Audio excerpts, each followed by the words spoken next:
You're watching the 420 Pace Network, found at 420radio.ca and paceradio.net.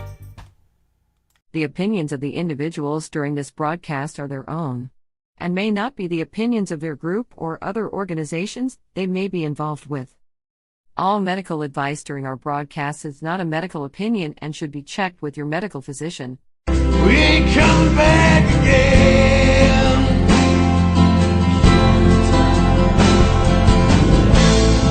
Someday we'll find it. Somehow, somewhere on Healing Time Island. It's my friends and me. Healing Time Island. It's my friends and me.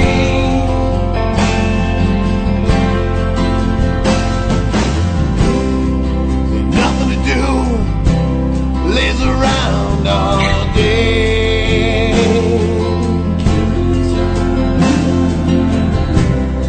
So drink back a few and get carried away.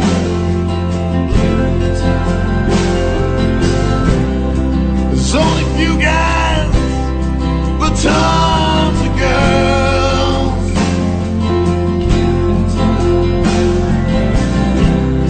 So laying around half naked out by the pool.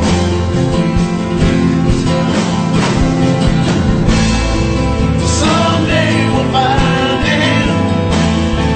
Somehow, somewhere on Healing Time Island. 'Cause my friends. So what are you doing? Nothing. Nothing? Why not? Trying to get on this Lifestyle Radio website. Sounds like a cool website. Yeah, it's alright. Oh, hey, I might have it. You might have it. You're listening to Lifestyle Radio. Good evening. I'm Coulter Wonkite. I'm already into the 420, damn it. Please hang up and try again. You're listening to Lifestyle Radio. I have arthritic pain in my fingers, in my back, and in my legs. Sheesh, everything's triggering all at once here. This is the 420 Radio Show. We are live on lifestyleradio.ca or .net. Jess, where are you? And Elizabeth Croydon will be along shortly, as will Justin Kander. They're going to chat about a whole bunch of stuff today. And I shouldn't have lit this joint just before we went on the air. Hi, Al. Yes. I'm here. Yeah. So, how are you? What's your name again? Lori. Lori, thank you. I'm not bad, you. I'm all right. We're going to open up our Conference locked. 800 number later on in the show. But if you'd like to call and wait in line, you may go ahead. What else are we going to talk about? The number is on our website. Okay. That way people have to go to our website to listen. Excellent. Yeah. I listen to your website all day long usually. How are while you, I'm sitting here working. what's your name again? 1 second. Lori. Lori, there we go. We have another conversation going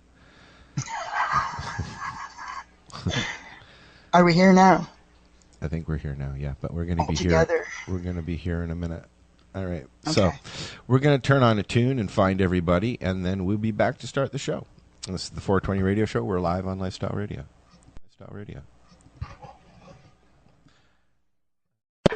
This is Bubbles from the trailer park, and they're playing some fucking excellent music on lifestyleradio.ca. I hope I didn't sound too nervous there. Please hang up and try again.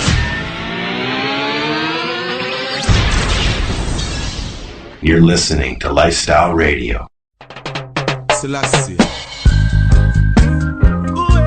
Well, this is Sensi Rock again. And for your touch again. Why, oh, Mr. Earthman. Bring it to Mr. Earthman. Ooh, yeah. Bring me a bag of Cali. Mr. Earthman. Me tell you me need more of that. Mr. Earthman, bring me a bag of Cali. Mr. Earthman, well, hurry up now. Cause right away, as I wake, I need to meditate. So I need a pound of cushion at me place. So right away, call up the Earthman and tell him say don't delay. By my gate him have me sit down and away. Oh yeah, now sensor come check me so the chalice it a feel like meditation in the heights and get the red up in a we eyes so globalize, centralize. We say it feel legalize. Babylon abundant when display for light. Alright. Mr. Earthman, tell you bring it up. Bring me a bag of Cali. Mr. Earthman, me tell you me need more of that. Mr. Earthman, sensor up make him know. Bring me a bag of Cali. Mr. Earthman, yeah. Well, hurry up now. Right, you know me and my brethren pon the corner. We are waiting for the Earthman to come on, yeah. Oh, the Olympics all I'm fi bring a bag of Cali come. From morning no even a split feel me done. Me have to roll it, me want to smoke it. That's why we have the whole world promoted. Me want to roll it, me want to smoke it. Now the prescription chemical drug it, I need natural Cali. Hey, Mr. Earthman, bring me a bag of Cali. Hey, Mr. Earthman, me tell you give me more. Mr. Earthman, yes, me need it. Bring me a bag of Cali. Bring me the bag of Mr. Earthman, hurry up now. Mr. Bring it up right away.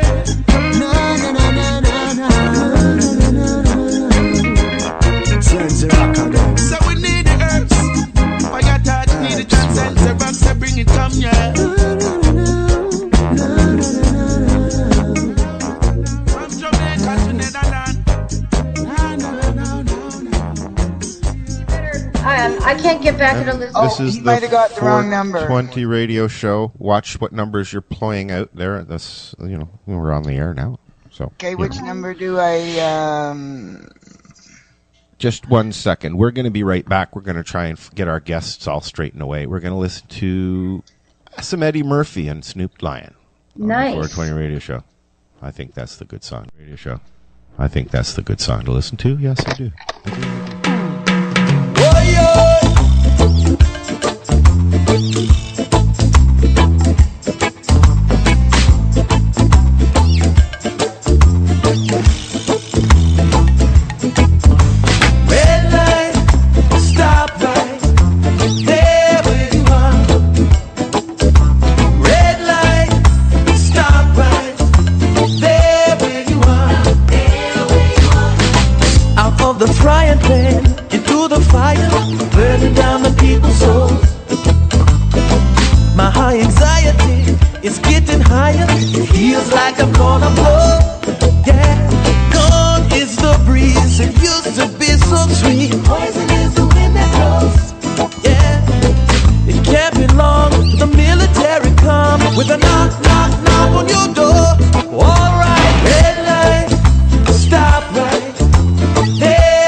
With a knock, knock, knock on your door. Oh, red light, stop.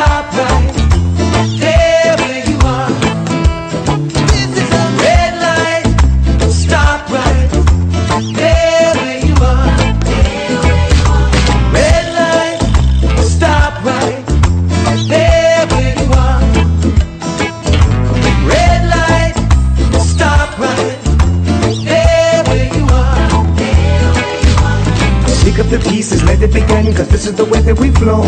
Higher and higher and higher we go. Through dedication, some preservation, Ali, Ali, Selassie, Marcus Garvey, Malcolm and Martin, all the rebels are gone. We lost our way, darkest is the day. Most of the rebels are gone. Yeah, red light.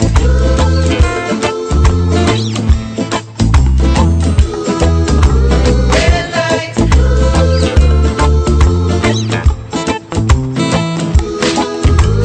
Red light.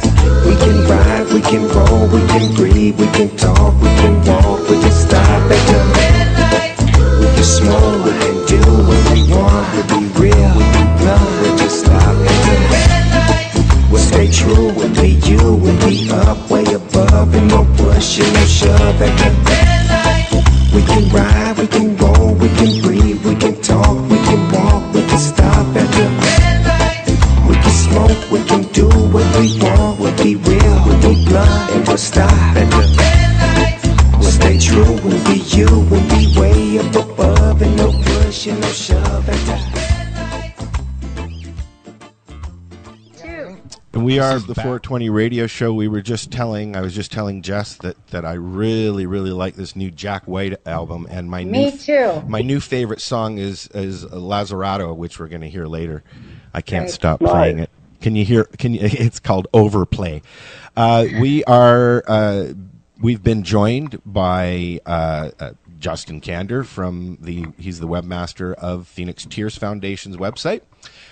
And also Elizabeth Croydon. Elizabeth is a comedian, publisher, blah, blah, blah, blah, blah, blah. She's also an advocate for cannabis. So welcome to the 420 radio show, guys.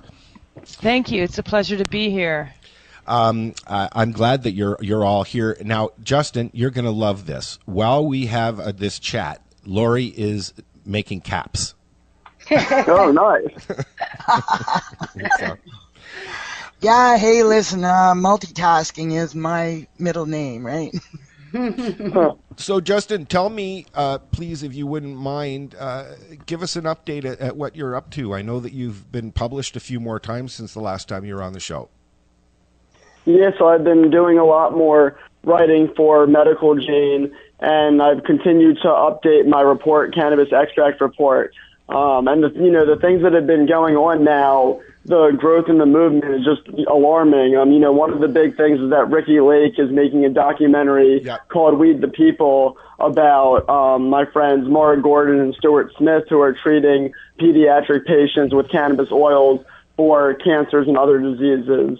That's one of the things that I'm most excited about. I also just wrote an article for Medical Jane about Nuvalex, which is aiming to use encapsulation technologies to improve the effectiveness of cannabis extract medicine, because there are certainly cases where there are cancers that are hard to reach, and it just doesn't seem to be as effective in those cases. But if the encapsulation technologies could be used to concentrate the medicine in those areas, then it would work much better. Those are two quick updates. But in general, everything's just been going great. So much rising news, articles about other patients using oils to fight cancers. There was just a few weeks ago one on Ladybud about Logan Yule, who had terminal leukemia, told he was going to die, and in 3 months is scanning clear of cancer. He's also going to be in Weed the People. It just keeps happening over and over. People are seeing, these are reliable results. This is happening, and it needs to be given the attention it deserves. And I love what's going on, although I was talking with Elizabeth earlier. We're going backwards up here in Canada, as you know. And oh yeah, that I'm familiar with a little bit of that. It's very sad, but it's nice to see the progress going forward as far as concentrates go and extracts and stuff like that. Elizabeth used to be involved in. You were involved in one of the first.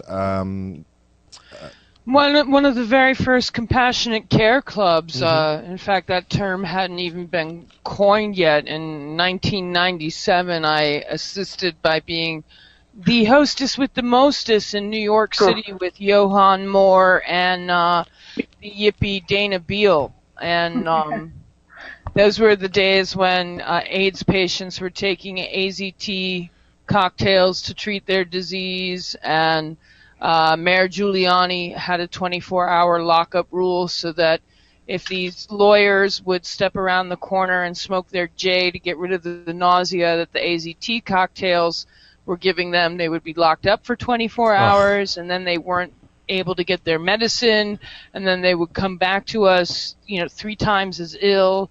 And wow. It was quite a thrill to see the true impact of cannabis on people. I mean, the people, the cancer patients that were unable to eat.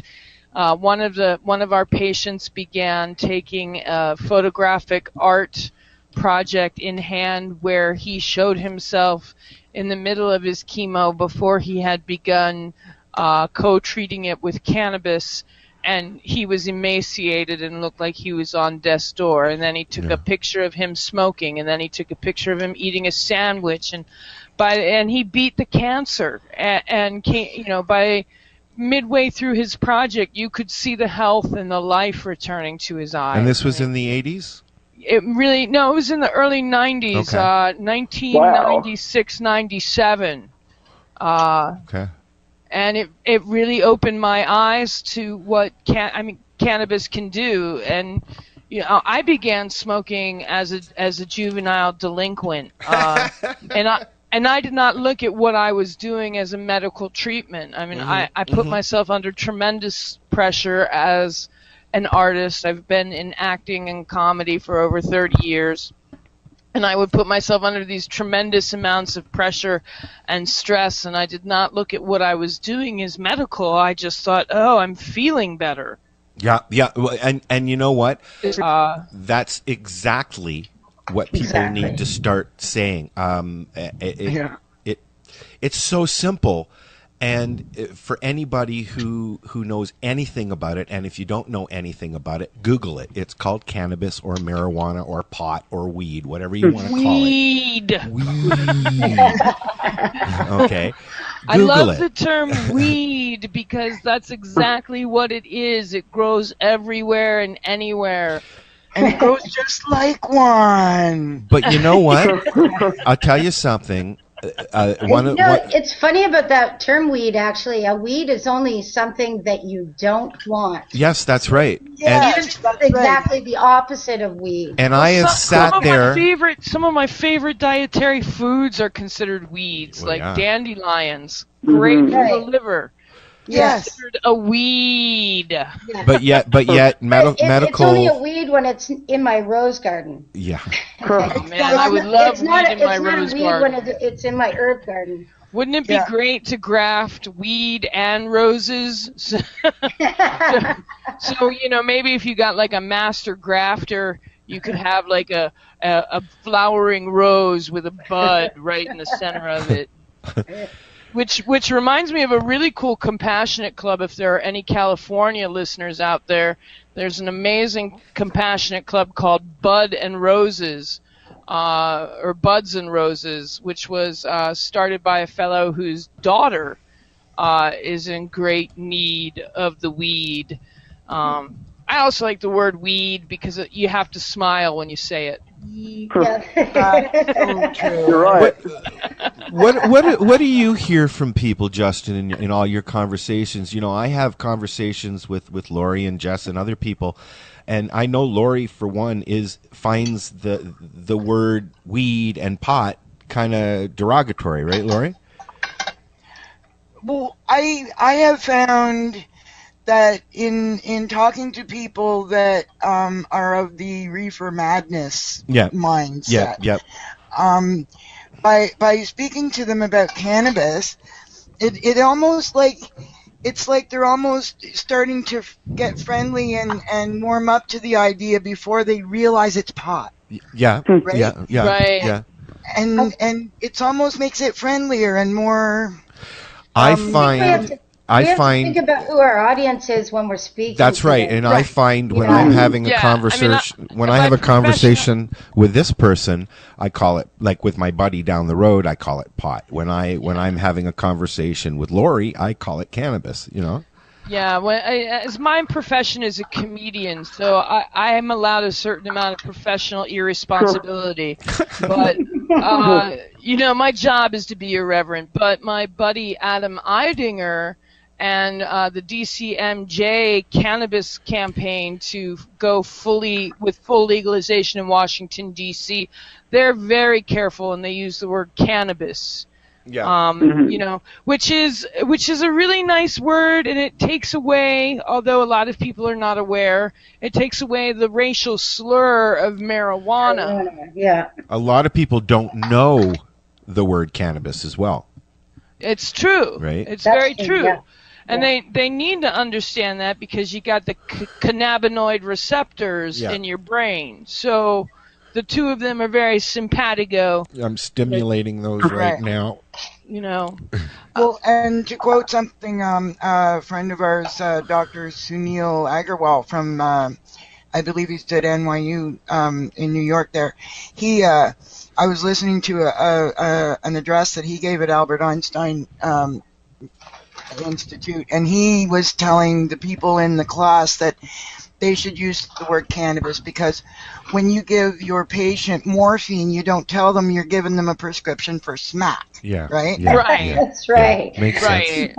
Unless they're a comic. I mean, my whole thing, you know, and there's a reason why I like to call it weed. I mean, it's been around forever, and there's a whole tradition that's being ignored. You know, like the poor 1960s vets are being ignored, and they were some of the first pioneers in post-traumatic stress disorder. They called it weed. Yep. That's right. One of my issues. I like to say once a pothead, always a pothead. You know. Amen, and a women, and a couple sheep plants if you can afford to grow your own. That's the other concern that I have, which is why I primarily refer to it as weed, and weed are the world, because you know, my concern with this green rush is that it's going to become inaccessible to the poverty-stricken family that has been using it. Yeah, exactly. Yeah. You know, we need to. That's why I fell in love with safeaccessnow.org. We need to make certain that it remains accessible and affordable to patients. Definitely. Absolutely. What is happening at Phoenix Tears these days? I know that there's a lot of families moving into Colorado now, eh?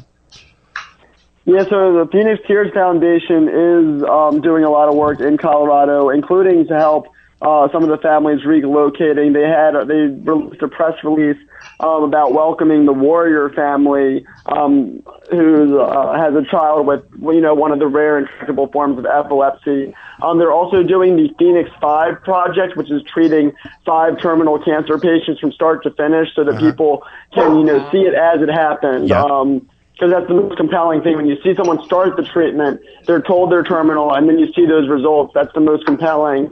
And there's been 2 updates released so far. One, I believe it was colorectal or colon cancer. She's feeling a lot better overall, just like night and day. But the most stunning update was this guy, David Atkins, who had a spinal tumor stretching from T2 to T7 up his spine. Wow. It was either going to paralyze him or kill him. And in only 7 weeks of cannabis extract treatment, the tumor is gone. Wow. So that update is, you know, it's out there on YouTube. It's in my report.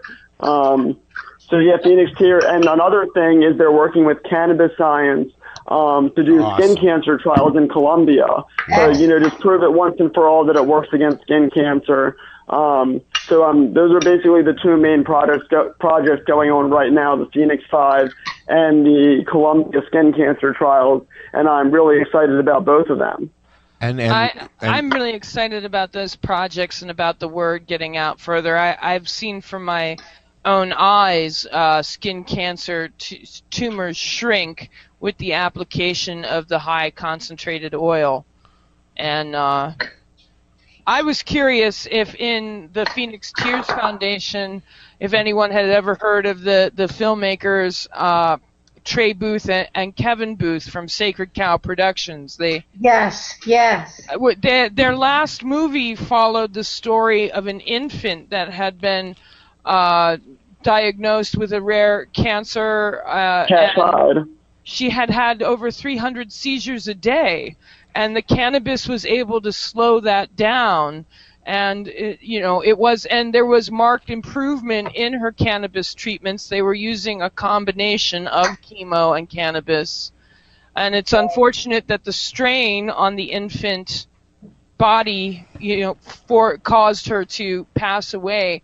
But it was documented improvement that the cannabis was making a difference where the chemotherapy was unable to, and it's so hopeful. So that was American Drug War 2, right? Because Kevin Booth, that's right. American Drug War 2. So I don't know about a girl, but I know that the Cash Hyde was definitely in that. He had a rare brain tumor and was on the verge of death. And Mike Hyde began secretly administering cannabis oil through the feeding tube, and he immediately started improving, was able to get off all his anti-nausea and pain medications, and the tumor started shrinking, and he was eventually pronounced cancer-free. So his situation was unique in that as soon as he was pronounced cancer-free, they lost access to cannabis oil, and the cancer came back. They then went to California to do a combination of proton therapy in the oil, even though the doctor said the proton therapy probably wouldn't work. He used it along with the oil and yet again beat the cancer without needing any anti-nausea medications, which was incredible. And then yet again lost access to the medicine and the cancer came back. And then he wasn't able to get any more and he did die. And his case shows that even once the cancer is gone, you need to keep a maintenance dose going. And I've seen this before because there are still residual cancer cells in the body. There's always cancer cells in the body for one thing. And if you've had cancer before, then your risk of it returning is much higher. But people who stay on a maintenance dose, I've never heard of, the cancer coming back. And there are many people who don't take maintenance doses and the cancer doesn't come back. But, when it's your life, you don't want to take any chances. And also in regards to Cash Hyde, there was a great article on Vice.com just 2 days ago it's called Families Desperately Seeking CBD. And it starts off with Cash Hyde's story and how he responded so well to the high THC medicine. But, THC and CBD are both important and have their own applications. I followed Cashie's story right from the get-go, and I was so happy to see it working because, they made it very, very public what they were doing. And Justin, are you aware of the little girl? I think she had leukemia in Toronto, and the doctor documented, even though, he wasn't administering the cannabis oil, he documented it. And they also noticed that when they changed the strain, that her results changed. That she had great success with the oil, but then when they changed the strain, it changed the success, and then they switched back again. Do you know the study I'm talking about? I'm extremely certain that you're referring to the November 2013 Case Reports in Oncology study, which is, that's the one case that truly is fully documented. And I don't understand why that hasn't gotten more attention.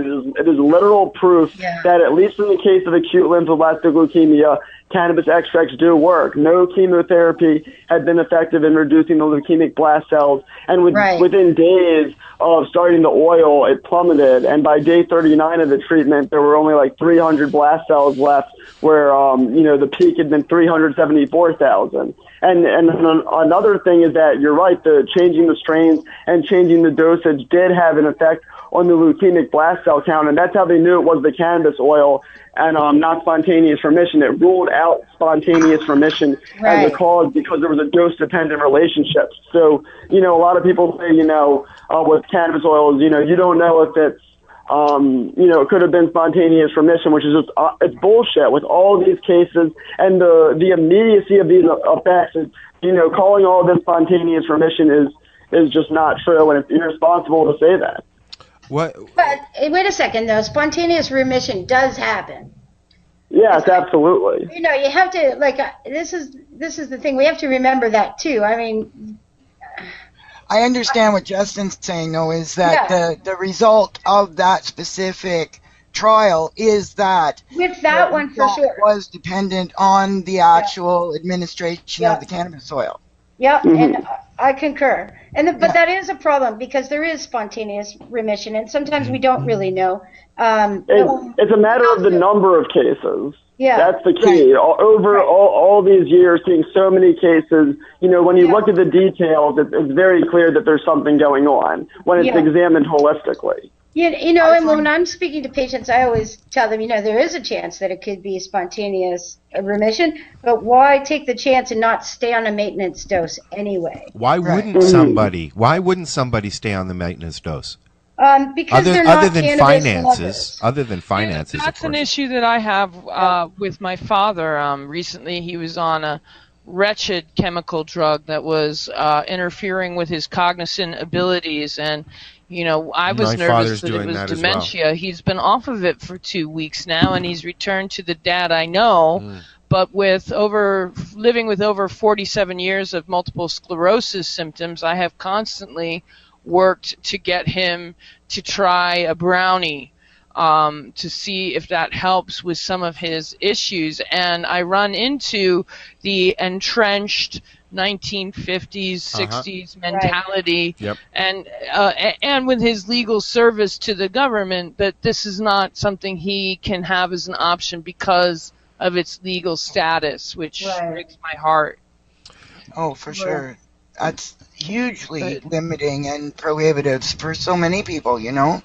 And, you know, anybody in any kind of position where they administer drug tests on any kind of a regular basis, anybody of any sort of technical or high-risk position or anything like that, And I think the proof of the efficacy and safety of it, it's tantamount. We have to force that as being, like, you know, I had the occasion to talk to a doctor I was on a panel with there back in, when was that? I guess in the 1st April. And he had admitted to me that he'd only ever allowed 2 patients to use cannabis here in Canada, even though it's been allowed for many, many years.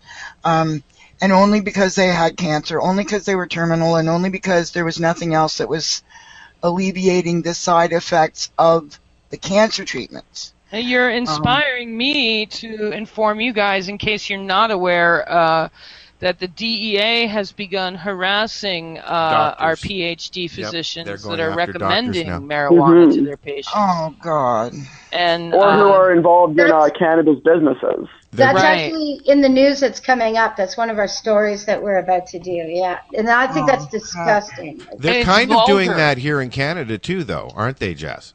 Well, they are. Yeah. They are. Yeah. In fact, they've stopped physicians from recommending cannabis from one province to another. It used to be that we could do that, and in fact, we can still Skype for some reason from one province to another, but a doctor, even though he's registered with the Royal College of Physicians in Canada, now can no longer, you know, go to another province and recommend cannabis. Jesus. Well, but they can do pardon my New York French when I say fuck that shit. Yeah. There you go. But yet they can do it on Skype. This is what amazes me. Yeah, it's dependent on what province your ass is sitting in. Yeah. That's so right. if your ass is in the province that you're licensed in, you're good to go. Now, I have noticed that one of the provinces, I believe it was Quebec, there was an article in the last week where their doctors are very concerned about the fact that patients in Quebec are being signed by doctors in other provinces. Right. They have an entirely different legal system than the rest of the country, a different constitution, and so their crackdown on cannabis is way harder than the rest of the country. That's true. It's not benefiting them, that's for sure. Now, Saskatchewan did take the forward-thinking measure of actually reviewing the situation and making directives for their doctors, and I was kind of they didn't say that they couldn't recommend it. What they said was that if you are going to recommend cannabis to patients, you are not allowed to be involved with some business that is also selling it or reselling it or a resource Which is center. such hypocrisy, because you have all of these pharmaceutical sales reps running around spending big money scheduling lunches with doctors specifically for them to recommend their debilitating MS drug or their pseudo effective cancer drug or the latest antidepressant. So, to say that doctors shouldn't be affiliated with a specific outlet or a specific grower is just poppycock. Yeah. So, hey, Justin, I know you can't stay very long, but I haven't spoken to you before, but I immediately noticed your ability to recall information and draw upon it. So, what's your background? You seem extremely informed. Well, I got involved 6 years ago. I saw Run from the Cure March 3rd, 2008. I know because I made a post responding to the thread. And I just followed the movement, from the beginning, saw it grow, from literally that one video, other people started making posts on forums. There were other documentaries like Cure, the Cannabis Story, and Vitamin Cannabis. And then I would say things really exploded, last August with the Sanjay Gupta documentary and the use of the high CBD oils to, fight epilepsy, which in my opinion is even more amazing than cancer, because cancer is something that we, understand a little better. Cells go malignant and you need to kill those cells, but epilepsy is just so complex.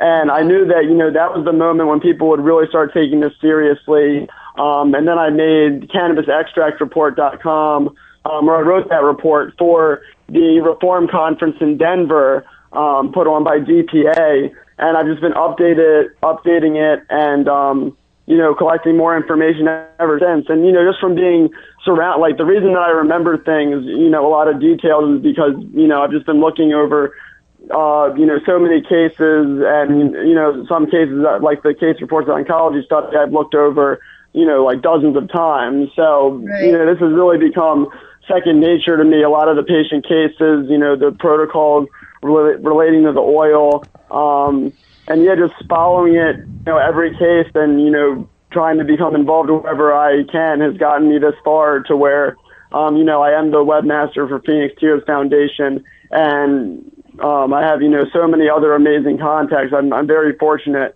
for, how far I've come in this. You're in Denver? Is that where you're located? I am actually in College Park, Maryland, which is right outside of D.C. I'm about to move. We have to get together before you move. I'm one of your neighbors. Oh, really? Yeah, I'm in Kensington, Maryland right now. Oh, wow, that is close. You never I'm trying to move that west, we'll have to medicate. I just got in from L.A., and I'm taking my first trip to Denver this summer. So we'll definitely have to exchange information through our hosts today. Absolutely. You're a really awesome and funny person. I would definitely love to meet you at some point. Oh, thank you. Smooth talker, eh? He's a smooth talker too. Yeah, man. Justin, I've got to say I admire what you've done so far, my friend. Justin's only in his 20s. Hey, can I have I'd like to ask Justin a question. Oh, man. Sure, you go right ahead. You're in College Park, man. Do you know what the dealio is with Maryland University and their medical department? Are they doing anything with cannabis? What's the college campus there feel like? Well, I graduated last year. I was part of Students for Sensible Drug Policy, the University of Maryland. They're absolutely amazing. I definitely would not be here without them. So I was part of them. In terms of medical research that the campus is doing, I'm pretty sure that they're not doing any / I'm not aware of it. But I've seen a lot of general progress, like Good Samaritan policies that SSDP fought hard for that, so that people overdose on alcohol or other drugs, that they can, call for help without having fear of punishment. Yeah. There's been a strong push to reduce the penalties for cannabis possession on campus so people don't get kicked out of their dorms. Nothing has happened with that yet, but since, Maryland is about to decriminalize up to 10 grams in October, I'm hopeful that, this chapter will help equalize the penalties from the campus. But yeah, that's the general state of things here. Yeah, I used to get high with this cat in high school, and he won, he went to Good Counsel High School, and he won the Good Christian Gentleman Award, and he had an A+ average, and went on to be one of the best musicians in the country. Some people thrive on studying. Some people can work very well under the influence of cannabis. Other people I can tell you that I did. I can tell you that I do as well, sir. And me, for sure. That's the only way I got through college, I gotta say. I think there is something now. I'm speaking specifically from my personal experience, but I think there is definitely something to be said for a good sativa when you are pressuring your brain to absorb knowledge. It seems, or to create a story. It seems to provide a cerebral relief. For sure. So you're able to, memorize that book of macroeconomics in an evening. So, Elizabeth, I can see a picture of you and a little girl. Is that your daughter? No, that's the daughter of a very dear friend of mine, Adam Eidinger, who's a longtime activist. He's the spokesperson for Dr. Bronner's hemp soap. Yay! Yay for sure. The cannabis plants love Dr. Bronner's. Oh my gosh! I mean, what a pioneer! He goes to India to make his soap, and I believe that the hemp that he uses is grown out in India at the moment. Adam would be the expert, but that is Adam's daughter, Arundhati Roy. And she's just a joy to be around. And Adam is a crazy mofo activist. I met him in the year 2000, and about 150 of us organized the core circle that protested against George Bush's selection to the White House. And he executes his activism through great theatrics. And he and Dr. Bronner, and I believe Ben Droz, I could be wrong about Ben Droz. Do you know Ben Droz? I love the Ben Droz. I'm familiar. I know, he works for, is it Vote Hemp? I mean, he's like the main hemp activist. He's the main lobbyist for Vote Hemp. He does fantastic work. And I met him at my friend Stacia's birthday party. He's really high energy. Yeah, he is total high energy. I love partying with that guy, and I'm always flattered when he comes out to a comedy show.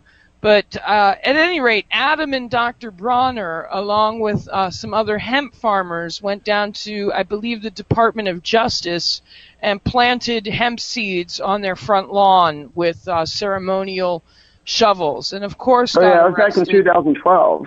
Yes. Yeah, of course got arrested. And most recently, my biggest fear in the, if you'll pardon my comedy, weed industry is that Monsanto will start fucking with GMOs and weed. Monsanto already is. Monsanto in Uruguay have teamed up. Oh, no. Yeah, that's the whole deal with Uruguay and the government test project to grow weed for the people. It's a Monsanto endeavor. Oh my goodness. I'll have to look at that very careful. Yeah. I wouldn't mind the super weed seed, but I definitely mind the suicide weed seed. Monsanto had to get involved. There's no way that they would let the most spectacular plant on the planet, go by them. Well, I pulled the wool over my own eyes and was resting in the safety of my own delusions, hoping to focus on oranges as they've done for so many years.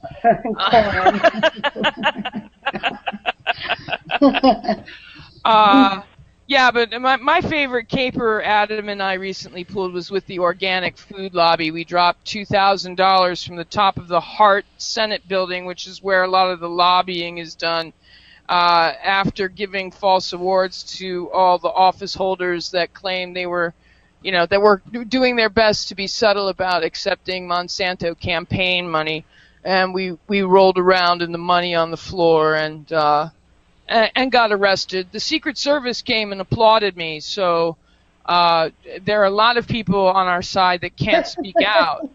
And Adam and the DCMJ.org organization that are right now in full force getting the petition for Prop 71 full legalization to be on the ballot.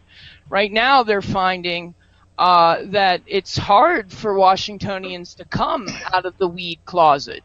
Right. It is a very deep, dark weed closet. I mean, it's so deep you can see Narnia. In fact, often I go in the weed closet just to smoke with Aslan. But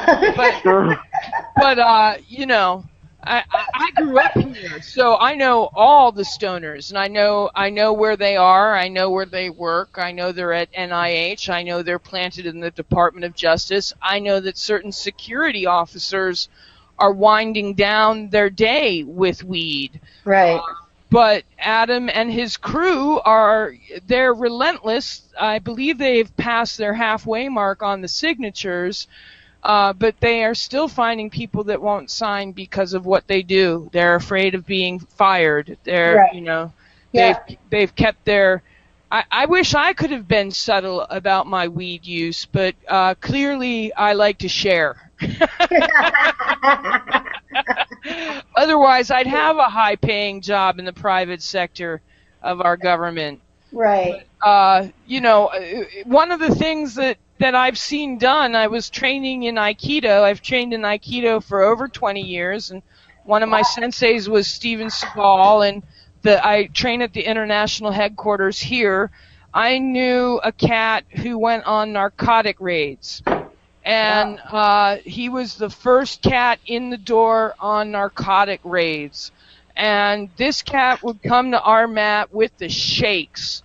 And finally, one day, I just said, look, what is your problem with cannabis? Is that something that you are very much against? And he spoke about, not really being against that per se. He's more or less fighting the destruction that is caused by meth, by heroin. And I said to him, well, let's fuck beer night. Why don't you just smoke this doobie with me? It's a hybrid of sativa and indica. Right. And his shakes went away. He's now a patient, and to see at a confidential compassionate care club. But to see that change in the man that's the first through the door that has to decide who gets shot and who does not get shot, to see him benefit, it's outrageous to me that he does not have access to something that is helping him. Yeah, for sure. And so many like him. There's so many people still that, I'm really blessed. I live, even though they're trying to take away my right to grow, I still have a license to possess. And even though I think that having a license and regulating humans is disgusting, I'm still very grateful that I have access to this medicine. Well, what's going down with your license to grow? Well, here in Canada, our government gave us for, I think, almost 10 years our right to grow our own medicine. I think it was 13. 13 years, thank you. They recently decided that the only people that would grow medicine for us would be ones that they had licensed commercially. Oh, man. And so basically Health Canada took the medical marijuana program and transferred it over to Industry Canada. It's terrible. Right. And it makes me cry. But it's like the program, the problem is the first program was designed to fail, and yet we made it work. And now this problem, I believe, is designed to fail, and they're going to hand out so many licenses that it's going to fall apart because it's done for the, benefit of profit instead of you know. Well, good luck trying to stopping people from growing. It is a weed, and it is culturally embedded, say, in the entire Latino community. When I lived in New Mexico, I was making part of my living doing political consulting for candidates.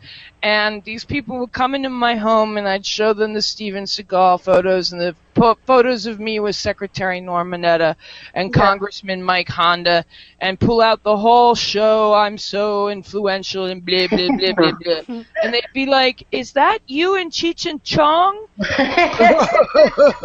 I'd be like, yeah. And they'd go, I'll listen to whatever you have to say. Just tell me what to do. I have a great love of pot culture. I know that some people have a little bit of a problem because they're working so hard as medical marijuana activists. Right. And so it really does. They get that stick up their ass so often because goodness knows you're not supposed to like your medicine. Right. Exactly. So, you know, that opens a whole topic that opens a very important topic about health and about well-being, and it gets into the psychology of Hegel. Fun and laughter does heal. Enjoying yourself is important. If you need to write at a computer standing up while you're at work, why can't you write at a computer standing up at work? Why do you have to be in this, German psychologist invented cubicle? I don't know if you know who Hegel is, but he's this psychologist that invented the discomfort to create the idea that you are smaller than the system you're up against. So if you've got a big desk in front of you for a job interview and you're in a tiny, uncomfortable chair, that's Hegel. And that is madness to me. You talk to the greatest minds in learning and absorbing, and they will tell you, you study your neuroscience for 45 minutes, and then you take 15 minutes to go juggle. And for people to laugh at that, people, I think that one of the biggest reasons why cannabis, weed, marijuana, Mary Jane is greeted with Scooby-Doo, don't forget that one, Scooby-Doo. Yes, and the Scooby snacks are greeted with such dismay is that the most rebellious thing you can personally do is be happy. Exactly. Authority doesn't like it when you're enjoying yourself. Right. They like it when you're under pressure and feel their authority. Because if you're happy, you run the risk of saying, fuck you, Jack, I don't like the way you're running things. Right. But on the other hand, if you are happy and enjoying yourself, and you do take the 15 minutes to juggle after studying your neuroscience, if studies have shown that increases your workload. Yeah. So something's got to give there, man. Yeah. And why not enjoy your medicine? For sure. I have a very rare anxiety disorder. And people don't notice it because, as you've probably ascertained, I'm highly social. I can handle people the way some people can handle bank accounts. And I worked as a professional psychic for over 20 years. Wow. Yes. And I'll tell you a story about that, which is cannabis related. But okay. I have been in my business because I live my life on the double D list. So I'm a loudmouth, big-breasted woman. I have been assaulted over 16 times in my profession. So as a public figure, I'm putting myself out there for anywhere between 2 people late night at the Comedy Store at 1 a.m. to, a couple thousand people at the July 4th smoke-in. To be available, and you make someone feel good, they don't want to get off the ride, or you upset someone and they want to make certain that they never speak again. Yep. And I run the issue every time I go into comedy. Am I going to be hit? Will my tits be grabbed and shaken? And it is, Gosh. if I smoke the right sativa And I like the strain. It doesn't sound very medical, but I love the strain Trainwreck. Me too. I'm very okay. I recognize, okay, that's a possibility, but I don't fret about it. It doesn't repeat in my head over and over again. I don't live in the terror of that anxiety. Right. And so that's important. Right. Did you catch that recovery, Lori? It was like me at Parliament. What was I thinking? But, when I went out for the job as a professional psychic, I was very young. I'm 43 now. I was 19 when I went out for this job, and I was an incredible smartass. And I said, okay, I've been acting. So Are you kidding me? I'll memorize these cards and these archetypes, and I'll bullshit my way through this job. Well, my buddy took me up on the roof before my job interview. The job interview consisted of reading my boss's cards, and he got me really high. Oh my gosh, mendacity! I loved this buzz. And I came back to the room to read my boss's cards. I had bought the Herbal Tarot set. How fitting for this show. Mm-hmm. And I'm reading the cards, and my little bullshit voice that I usually listen to in order to say the right thing to get out of not doing my algebra homework that day starts talking to me. And I'm telling this woman that the 9 of Sage means that there are actually 3 lawyers instead of 5 lawyers. And I'm like, wow, you are really slinging the bullshit this time, Elizabeth. Hope you get hired, Because I got really specific, and she went around the circle, and she was like, you can go. You're hired. You. And she points to me, you come to my office. And I'm like, oh. Buzz me, I am busted. She smells the weed. She's going to get on me for smoking weed. I'm not going to turn in my buddy. And she sits me down and she goes, what do you mean my husband has 5 lawyers instead of just the ones I know about? And I was like, I don't really know. I thought I was bullshitting you. And she goes, please get on the phones right now. You're welcome to work in this office. And, I found that continuing through this job as a psychic phone line. I started on a phone line. And I found that sativa, for whatever reason, assisted with the neurological connections and the neuroactivity that was necessary to do this. Oh yeah, it helps to hook up those pathways really well. Yes. And then we get into the, I'm sorry, please. I was just going to say I do database design, and believe me, it works really good. Yeah. And then we get into the area that MAPS .org is working on, the psychedelic community is working on, and we start talking about mushrooms growing new neural pathways. I mean, my favorite. I've seen several articles about that. Actually. Give me mushrooms and a Grateful Dead show, and I will heal the sick. I have one quick question for you, Elizabeth, about mushrooms. I've never done the Amanita muscaria mushroom. Would you try that?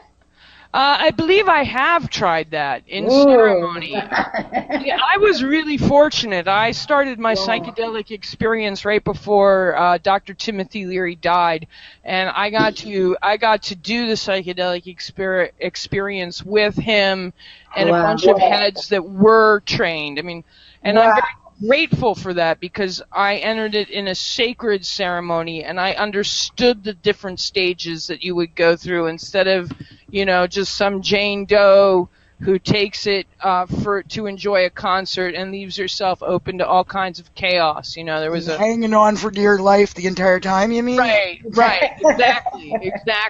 Because it really does. It really can take you through different levels of your subconscious that you may not be prepared to handle.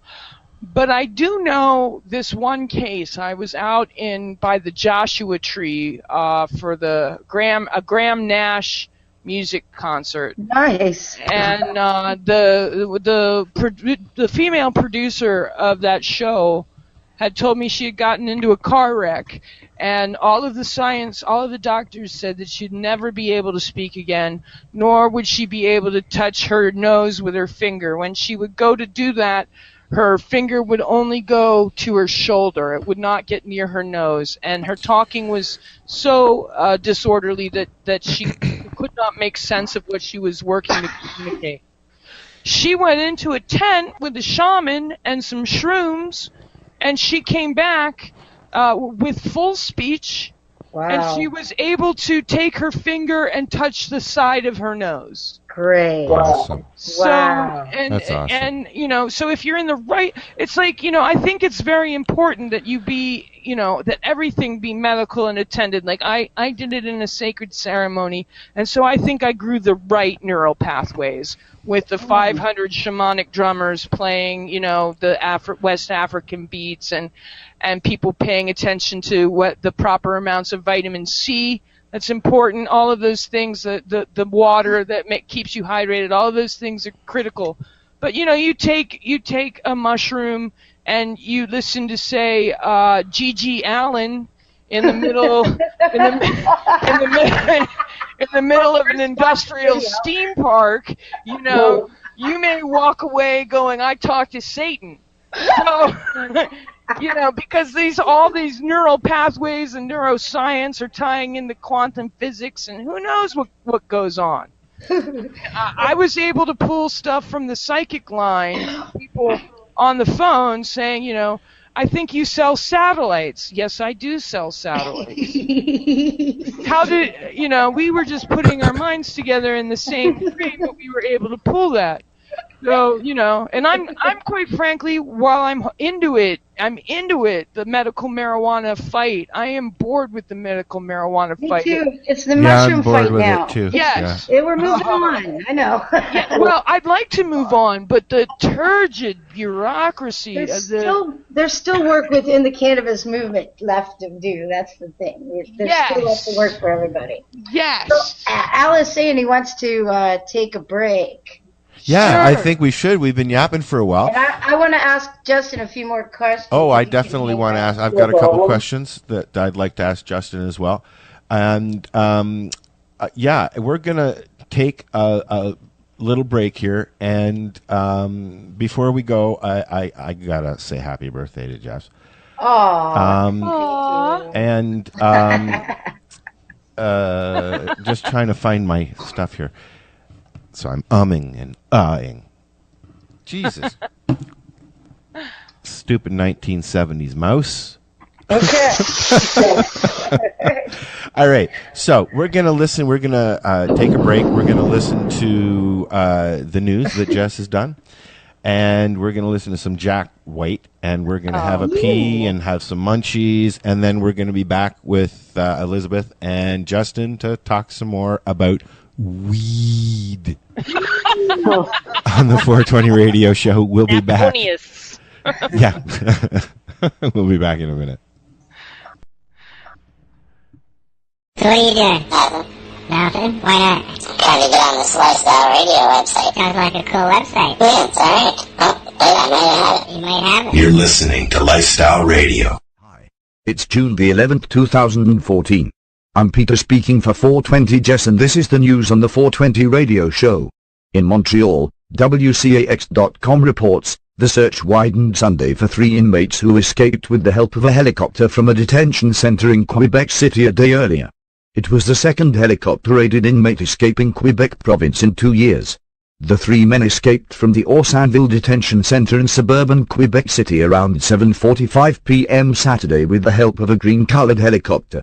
The chopper landed in the courtyard of the detention center, which has barbed wire fencing and a watch post, and then quickly took off with the 3 inmates, heading west toward Montreal, police said.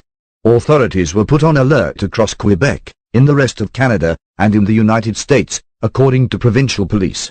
We have cooperation with all the police forces across the country and abroad also, said Sergeant Gregory Gomez. We have many officers who are scattering all the areas possible. Investigators are, of course, checking every lead. Police were reluctant to provide many details about their investigation for fear the escapees could be monitoring media reports. The escapees were originally arrested on drug trafficking and gangsterism charges in 2010, according to police. Dennis and Lifber were subsequently charged with murder, according to the Quebec Provincial Police website. Police said the men were swept up in a major 2010 police operation dubbed Project Crayfish, aimed at bringing down a drug trafficking ring in northwestern Quebec. During the raid, police made 51 arrests along with money and drugs, police said. They also seized a plane and a helicopter. The status of the men's cases in the court system was not immediately clear. Provincial jails in Canada normally house people awaiting trial or those serving sentences of up to 2 years. Police released photos of the 3 men on social media and appealed to the public for help, but warned anyone who spotted them not to approach and immediately contact police. Audrey-Anne Bilodeau, another police spokeswoman, said Saturday that police were working with surrounding airports and Quebec's Valcartier military base to help track down the helicopter. The Orsanville Detention Centre, about 10 kilometers from the center of Quebec City, can hold up to 710 offenders.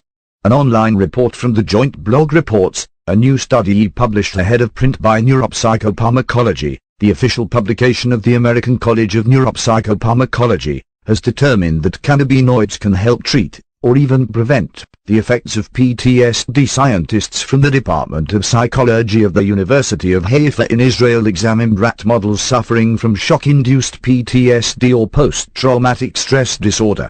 The rats were each given an injection of either a cannabinoid receptor agonist, a substance that mimics the effects of cannabis, or a controlled placebo 2 hours after the shock.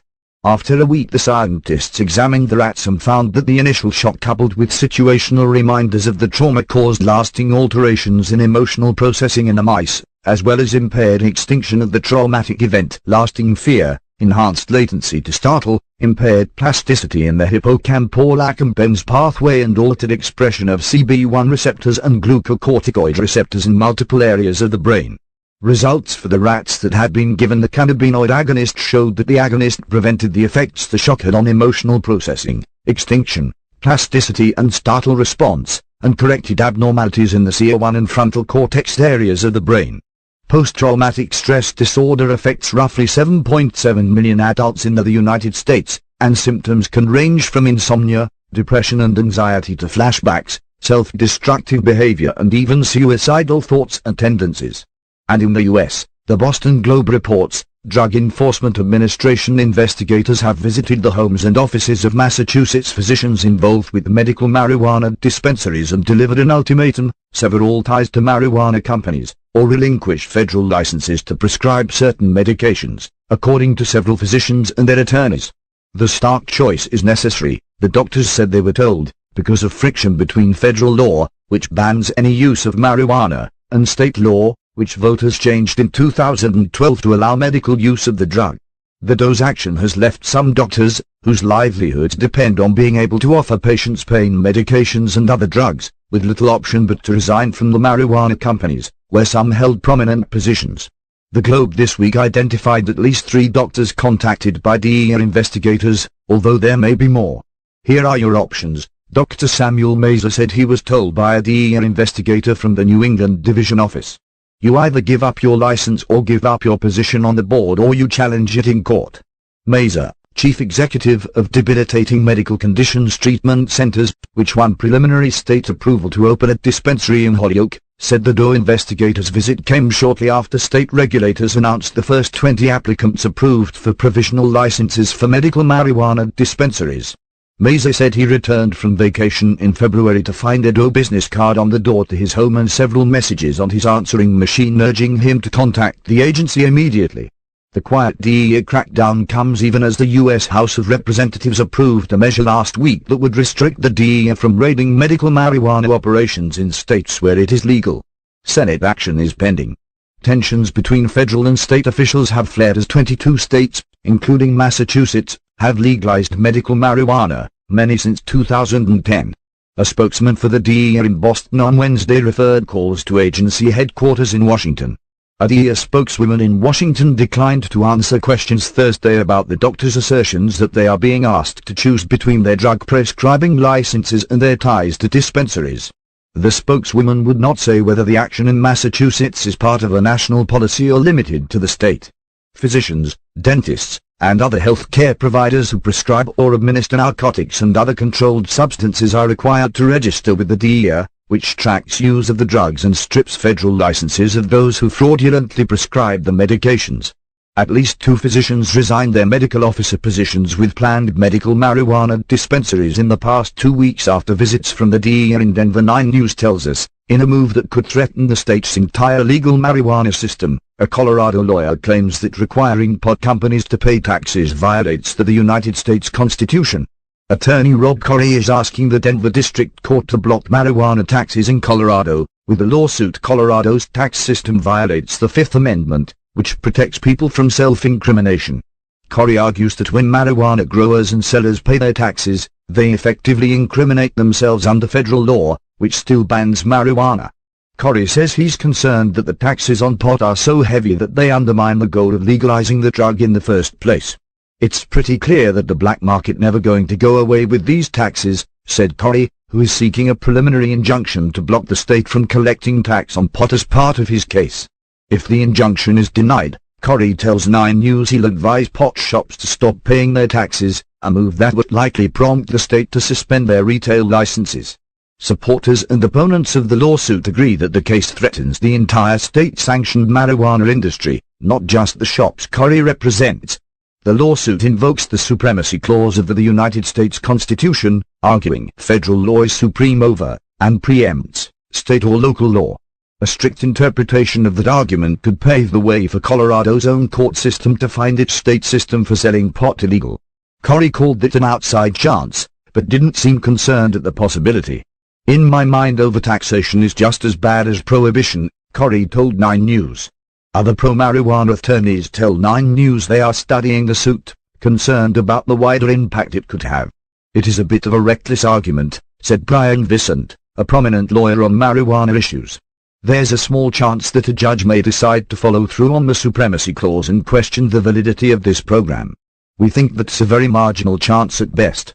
The state attorney general's office scoffed at the lawsuit. Mr. Corey's claims are bizarre and lack legal and logical consistency, said Carolyn Tiller, spokesperson for Attorney General John Suthers. We will aggressively defend the state against any legal challenge. Corey, who has had his own legal troubles with marijuana, is used to butting heads with government officials and even other pro-marijuana activists. He made headlines for handing out free joints as part of his fierce opposition to the 2013 ballot question which enacted state taxes on marijuana, a move critics say resulted in more scrutiny and stricter local regulations of marijuana from the city of Denver. Opponents of the tax question were upset that lawmakers included a sales tax not originally envisioned by Amendment 64, but Colorado voters approved the amendment by a 2-to-1 margin.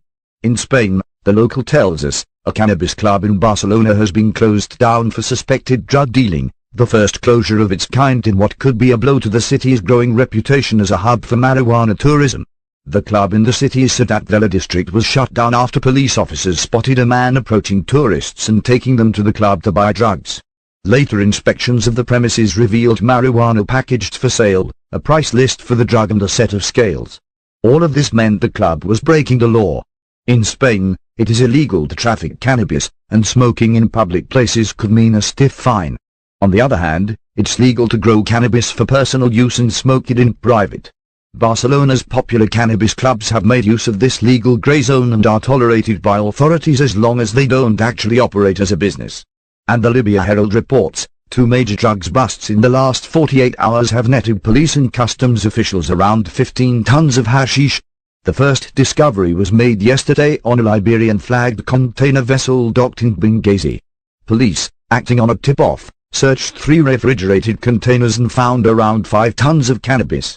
It is not yet clear where the containers were loaded. The vessel, which has not been named, reportedly last called at Malta. In the second bust today at Combs, the local CID with members of the public prosecutor's office swooped on a vessel identified as the Miss Regensburg which had arrived from Senegal.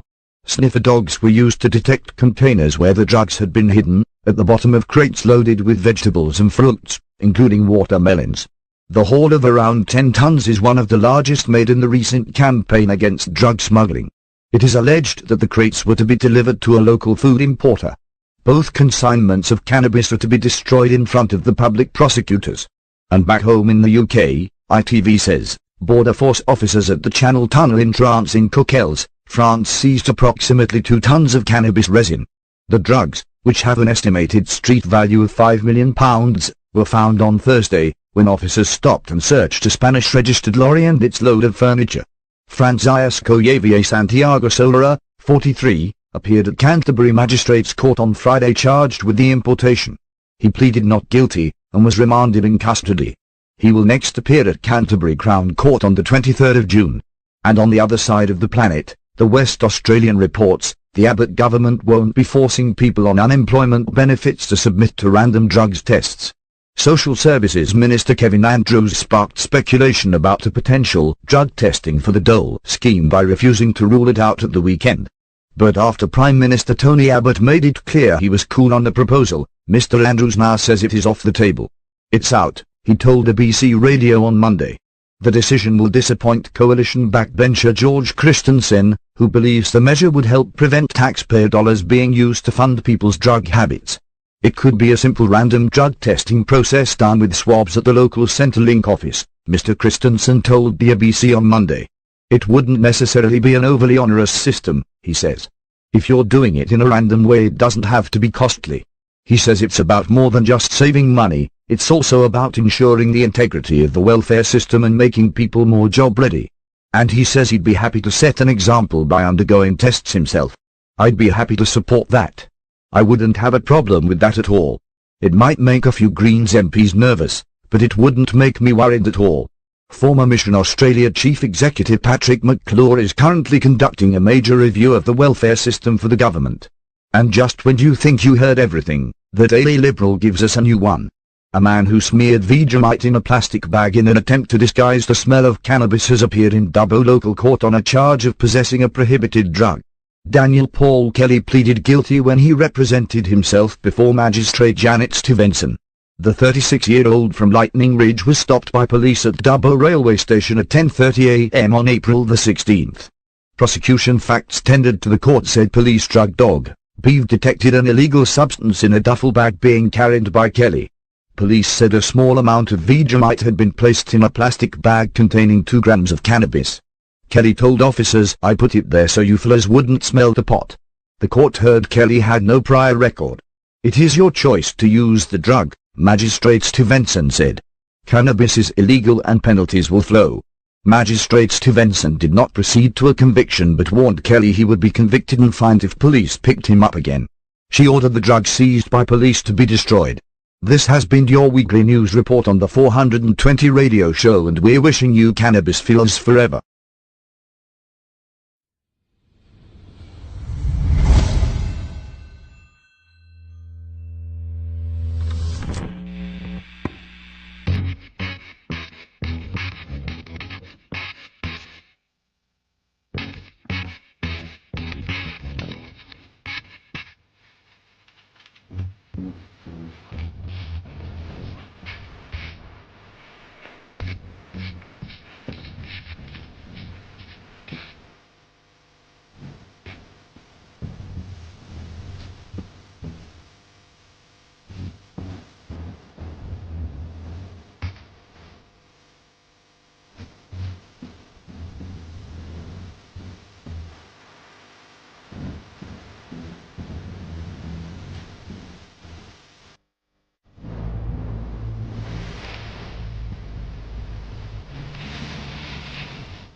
Ever wondered what's in your prescription medications? Ever noticed the long list of side effects that most medications come with?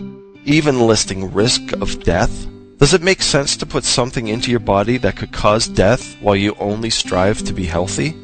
Prescription medications do not work for everyone, and most have serious side effects, causing your supplies of prescriptions to increase for treating symptoms that other medications cause. Fortunately for Canadians, Health Canada provides a safe, natural alternative for you. At the turn of the 20th century, cannabis was the most widely used medicine in the world, with over 5,000 years of recorded use and not one single recorded death. It has been used successfully for a number of conditions due to the unique medicinal qualities of the natural plant. In 2000, Health Canada approved the medicinal use of cannabis for a wide range of conditions to improve the lives of Canadians. Side effects of cannabis may include increased appetite, dry mouth, euphoria, or drowsiness. As with any medication, care must be taken when initially treating conditions with cannabis until the proper dose is established. Cannabis may not be for everyone, but it may be a healthy alternative for you. Talk to your doctor or contact us online at MCPA. Like anybody who watches it, it's going to be very apparent, that this medicine is really achieving some amazing things. That we were just talking about Weed the People off there, and then we just clicked on air. So, we were just Weed the People. Actually, they just started following the show on Twitter. The producer. So I'm going to try. Excellent. I'm going to try and get in contact with them. I mean, obviously, I would love to have Ricky on the show, but not because she's Ricky, but more so because I've seen clips of this, and it's so personally done, eh? Yeah, sure. Yeah. And that's what we need. We need faces on the medicine. It's nice to see these high, well-known celebrities getting literally high. There's a good chance they're compassionate too. But they're getting they're helping bring the exposure to the forefront a little quicker than little rinky-dink shows like this could, Oh yeah, and so many of us have been in the weed closet for so long too. Just think about what Chong did for Rick Simpson. Well, yeah, exactly. Right? Exactly.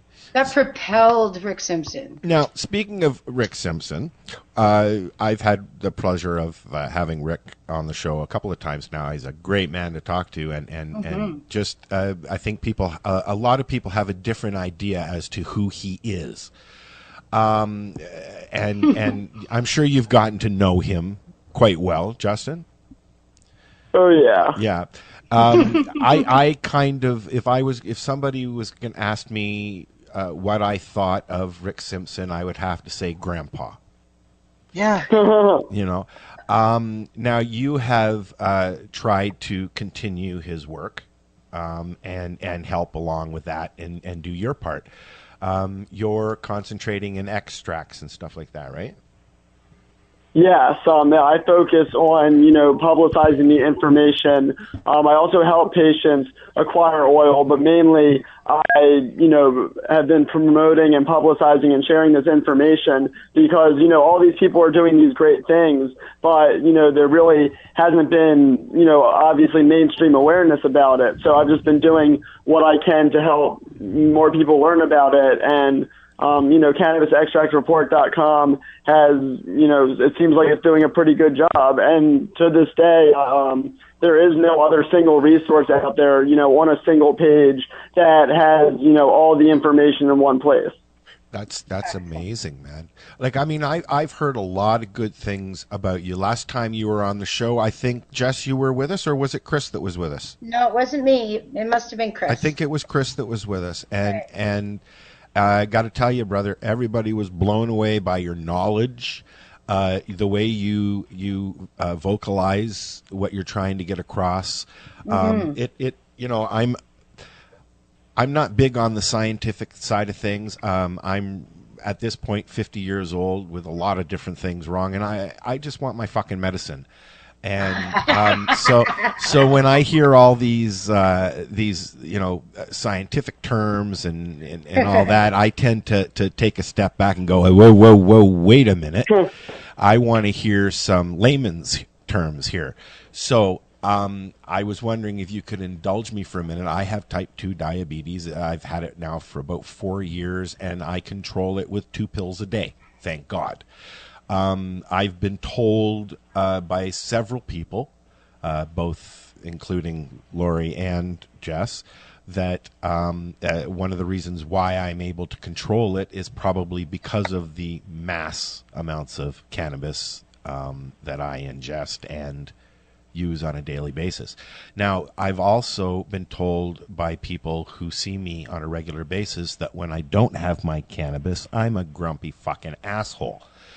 I've been told, we were talking about this a little bit on our break, but I've been told that quite easily the maintenance dose could help me get to the point where I don't need it at all. Is that about right?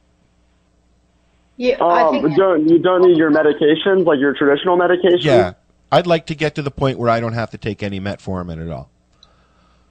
I definitely believe that you can get there. Yeah, I concur. Along with probably, dietary adjustments that go along with it. So, I mean, I can't eat cheeseburgers and shit anymore? Easier to achieve by consuming higher doses. I had the chance of having a month's worth of RSO. And I tell you, there was a little bit of a getting used to it. But then once I got used to it, I felt like I was 20 years old. Right. Okay. Yeah. It's sometimes when you're in that downward spiral, it gives you that extra kick. You just need to get going. Sometimes people just can't get going. If they could, they would keep going. Right. And so I always found that it's good for that. Maybe I do need more exercise, or maybe I do need to control what I'm consuming more, but finding the willpower to do that and the extra kick in the ass came from cannabis.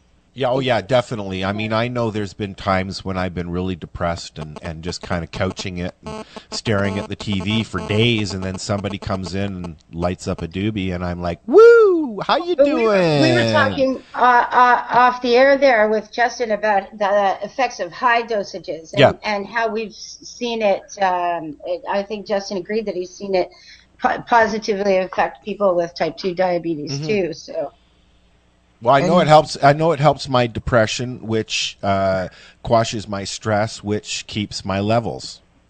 So I'd like to just say to Justin, thank you very much for I don't know if it was the last time you were with us, the time when we discussed. I have to say, when you were talking about homeostasis and your theory behind how the extract works and the cannabinoid deficiencies and all that, it was like all of a sudden all kinds of shit in my brain just fell right into place. And now when people say to me, oh, well, there's no way it can work on so many different things, I fall back to that, because that is the reason and the basis for which and the only way that makes sense that it can address so many different issues, so many different symptoms, so many different acting as a regulator diseases. Yeah. Exactly. Yeah, for all your other systems, right? So Justin, can you just restate what it was in a nutshell that you said that time for everybody? Yeah, I would actually love to quickly go over what seems to be the basis behind why cannabis seems to work against so many conditions. So we will mute our it's been brought up that all humans, and not just humans, but all vertebrates have endocannabinoid systems, which is comprised of a network of cannabinoid receptors and endocannabinoids, which includes anandamide and 2-AG or 2-arachidonoglycerol.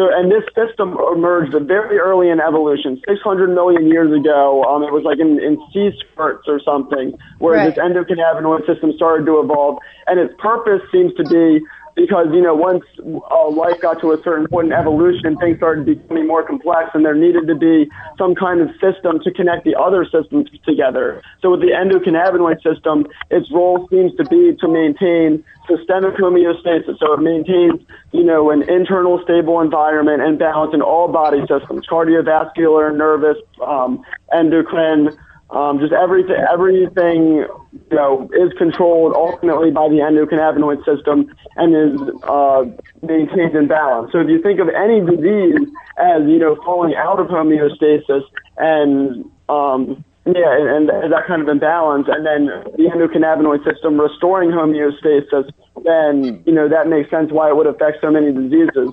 But another thing that I really think is at the heart of things is postsynaptic feedback.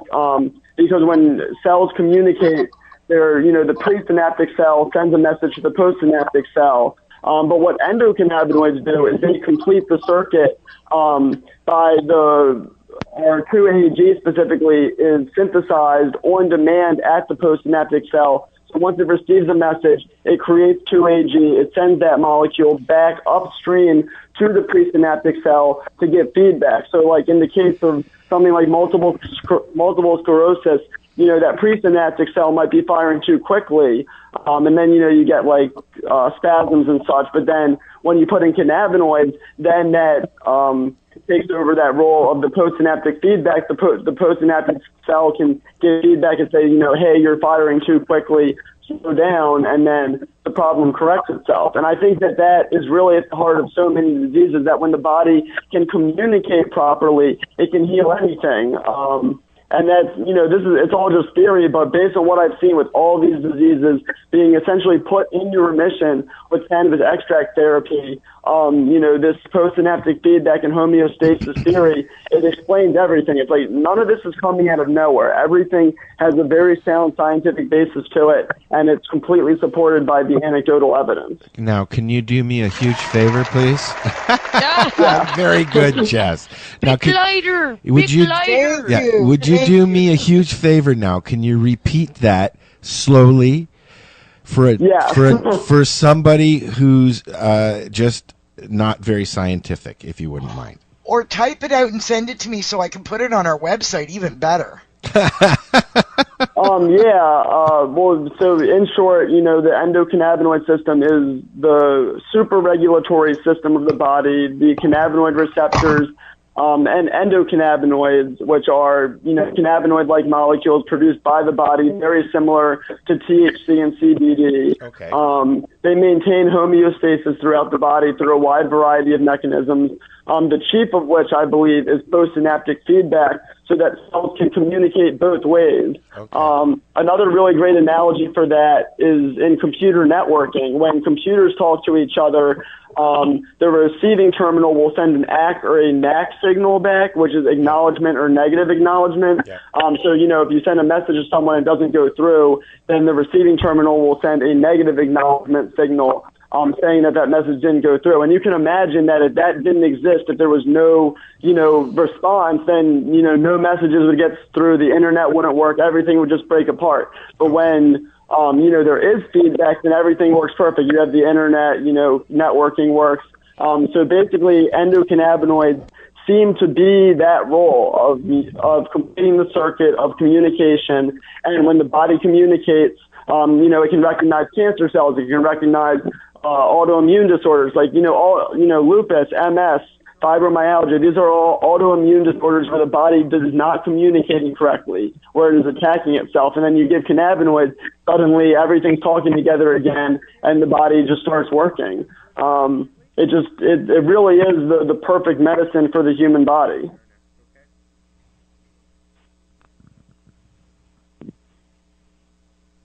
Yay! Hello? Hello? Hello? Yeah, we're here. Well, you're still here. So I'm here too. I got a phone call, and that's why I was just listening. So continue talking.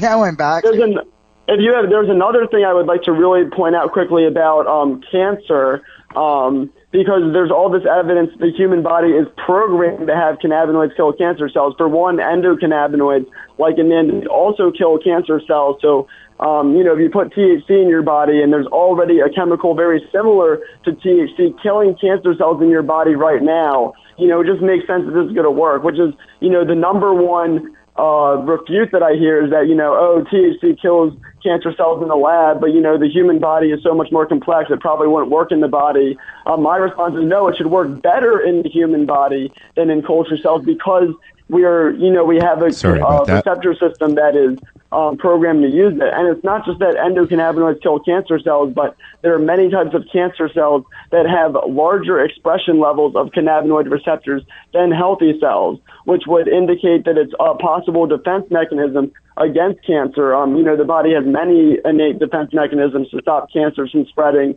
So one of them could be, if a healthy cell becomes cancerous, it would be programmed to develop more cannabinoid receptors so that the natural anandamide in the body would, floating around would latch onto that receptor and trigger apoptosis. And so many diseases are thought to be cannabinoid deficiency. So by supplementing the body with cannabinoids, it will both, help supplement that postsynaptic feedback process and, do the same roles as the endocannabinoids. So like with cancer, if you flood your body with THC, that also kills cancer cells like anandamide, it makes sense that, it would work very well. And that's what we are seeing, these, stunning results, very quick remissions, very quick results. And that, just makes sense that if the body was programmed to have cannabinoids kill cancer cells, like the study suggests, you would see results like that. It just makes so much sense, and I'm just boggled that people, are still so resistant to it when the evidence is just so strong. Well, that's it. It's like the cannabinoids are assisting your body to battle the cancer on its own, rather than, it never ever made sense to me that, you have cancer, here, let's destroy your immune system. Oh, God. Mm-hmm. That makes me so sick we can even hack to hear around that. And see what the hell we can do. It made no sense to me whatsoever. Just the fact that you can that somebody even says something like that, it just makes me sick. That they've got to rip you down to bring you back up. Yeah. Why not bring you back up? It doesn't make sense. Bring you We've back gone up. down the wrong path as humanity in terms of medicine. Yeah. When you see people on chemotherapy, like the chemo doing that to people, making you lose your hair and get sick and throw up, it's clearly not the right way to go. And that's all cancer, research right now is on. It's not on, different types of chemotherapy. It's just, more of it's, still the same path. And that path is simply wrong. Single chemicals. The human body did not evolve to process, chemotherapy or any single chemical. That's why you have all these side effects, because all organisms evolved eating foods that have hundreds of compounds in it. When you put a single molecule into your body, it usually isn't going to respond well, and that's what you see with pharmaceuticals. Yeah, exactly. They're synthetic things that don't belong there, never were there, and yeah, exactly. It's your body fighting back against what it is that they're giving you to, quote unquote, heal you. Exactly. It does work in some cases, though, doesn't it? Well, I'll give you a case. I'll give you a case in point. Okay, a very good friend of mine had Hep C, lived with it for years and years and years. Got it from a blood transfusion. Smoked cannabis when he could get it, and it did help him, but he wasn't an avid smoker. He decided to take the step and go for chemoradiation treatment or whatever the treatment is to reverse and get rid of the Hep C. And it worked for him after, 8 months of excruciating pain and grossness and throwing up. And he lives 3 hours from any hospital that can get medicines to him and stuff like that. So it's all shipped to him and stuff. But then if he had just gone on the oil, I have to say, okay, I don't have a medical degree. I've been sick off and on most of my life, but I have some common sense, okay? And common sense would dictate to me that if you look at what happens and people get a cancer and then they get chemotherapy or radiation or it hacked out or whatever the hell they do with it, or any of the above, all combination of the three, and then they get another cancer in a different location. What Justin is saying makes more sense to me than anything I've ever heard, because if you are having something present as cancerous repeatedly in different locations, it would tend to make me think it's something within your body that's doing it. It's not that particular site.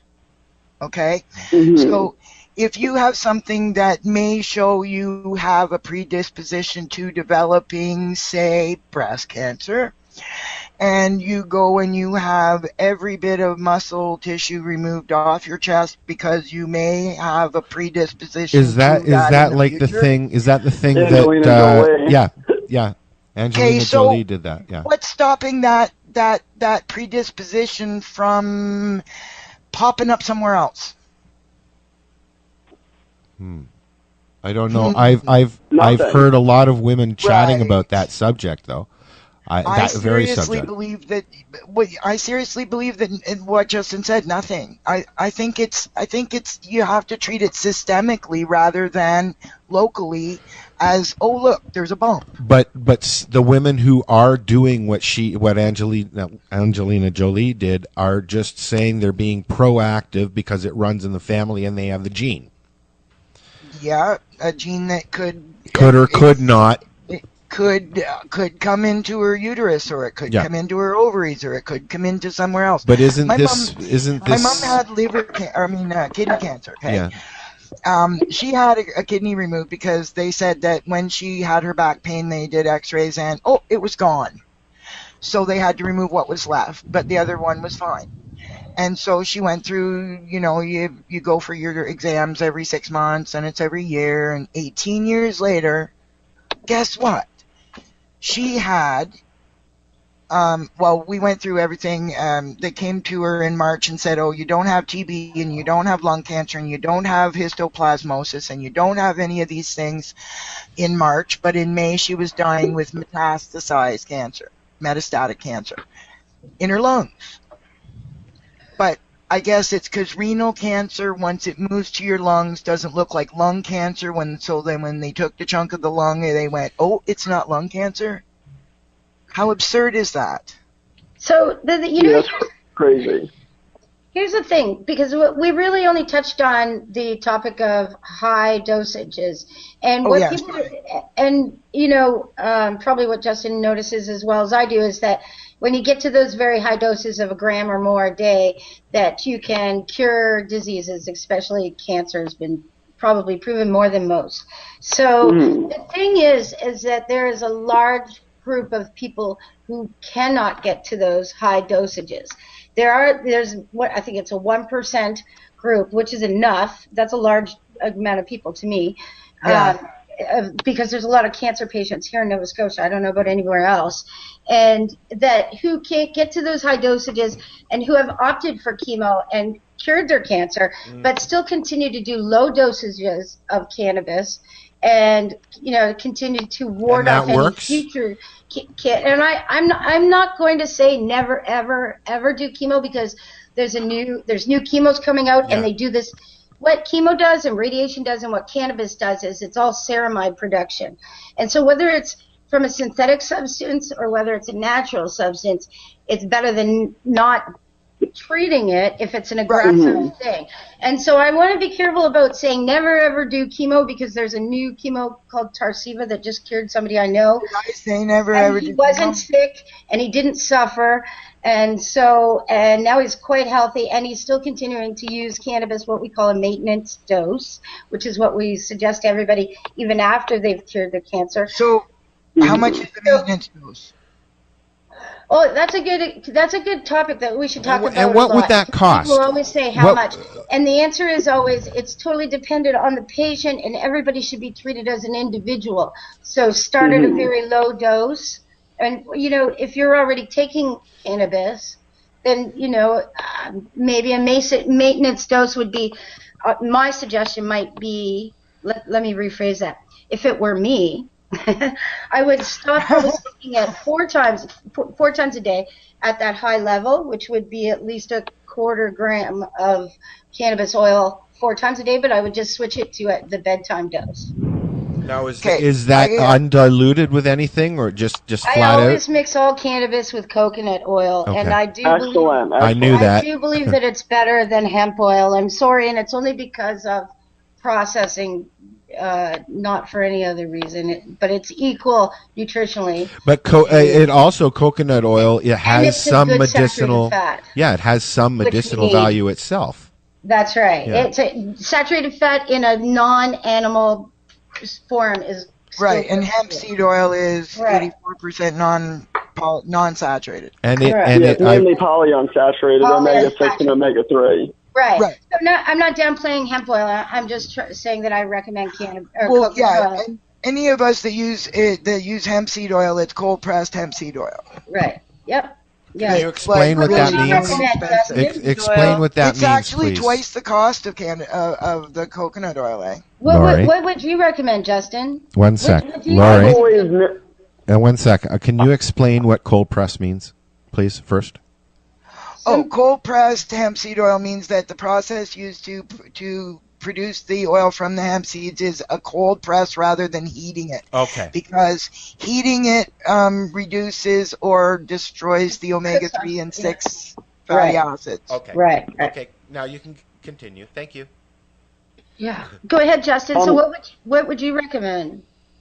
So in terms of like a regimen, I think that it's great to have a lot of hemp seed oil in your diet in general because omega-3s have been shown to be essentially the foundation of the endocannabinoid system, both the receptors and the endocannabinoids themselves. But for mixing cannabis oil directly with another oil, I believe coconut oil is better because cannabinoids are fat soluble and saturated fat.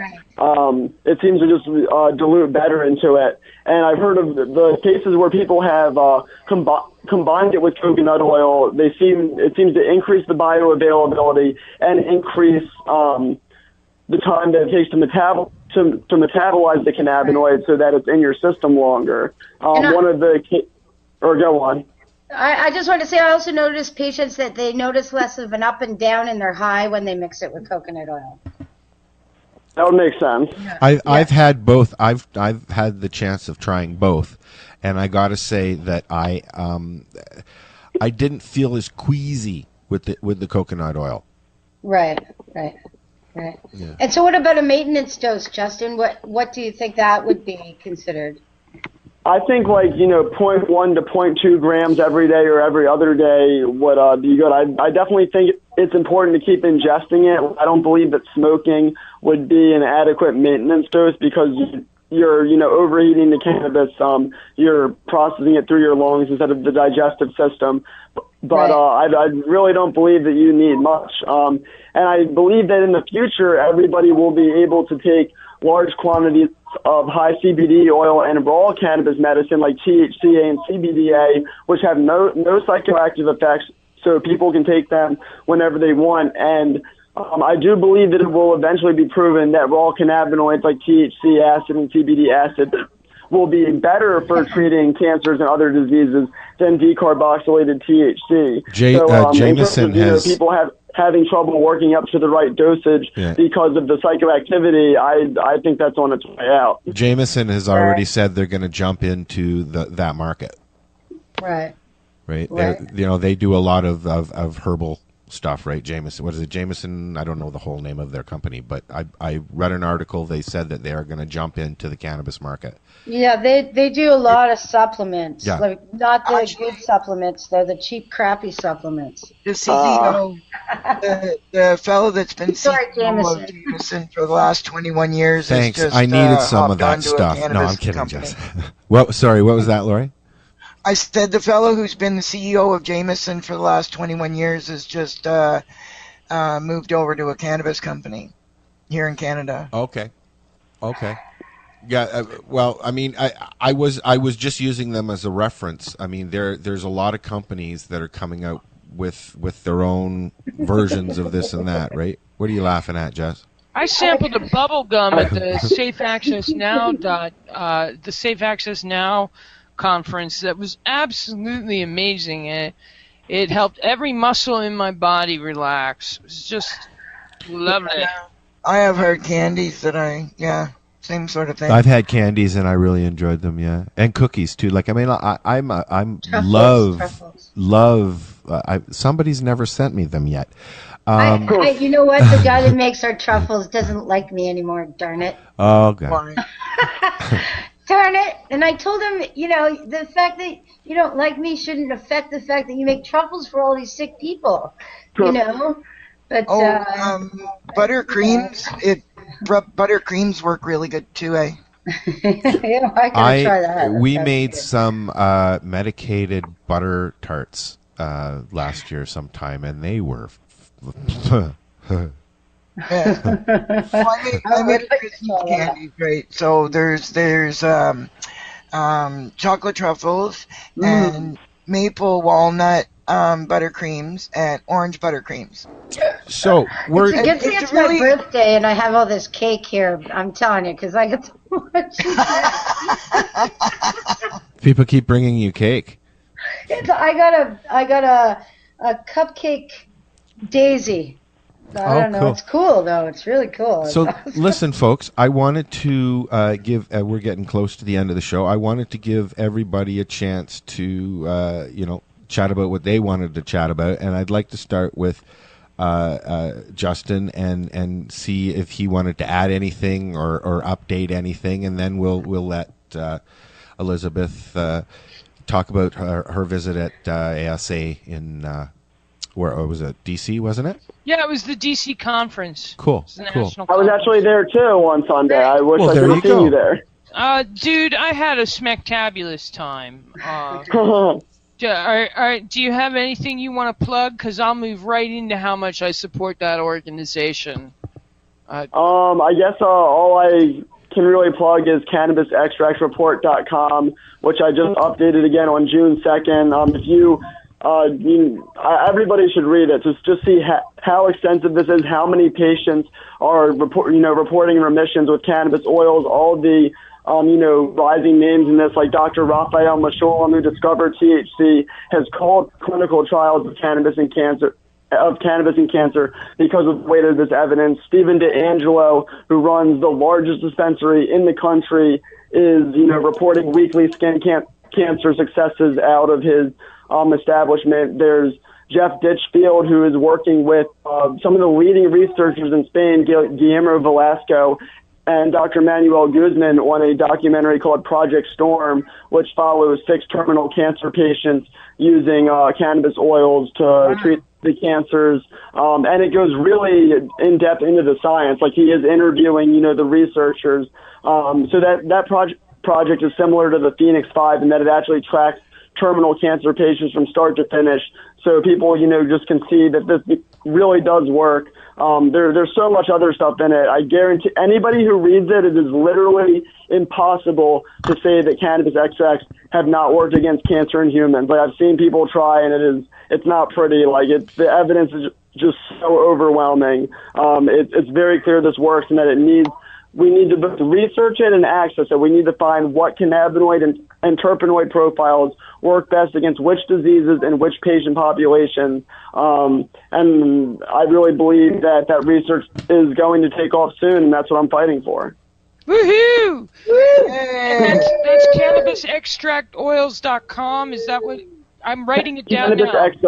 CannabisExtractReport.com. CannabisExtractReport.com. I want to say I've been guilty of not reporting, and I'm going to, Justin, you've inspired me, and I'm going to hopefully inspire all our patients to report as well. Woo-hoo! Well, yeah, we should definitely stay in touch. I would certainly like the contact info of everybody on here. We can definitely, keep in touch. I have to say, you sound very much like my partner, Chris Enns. Listening to you reminds me of listening to him.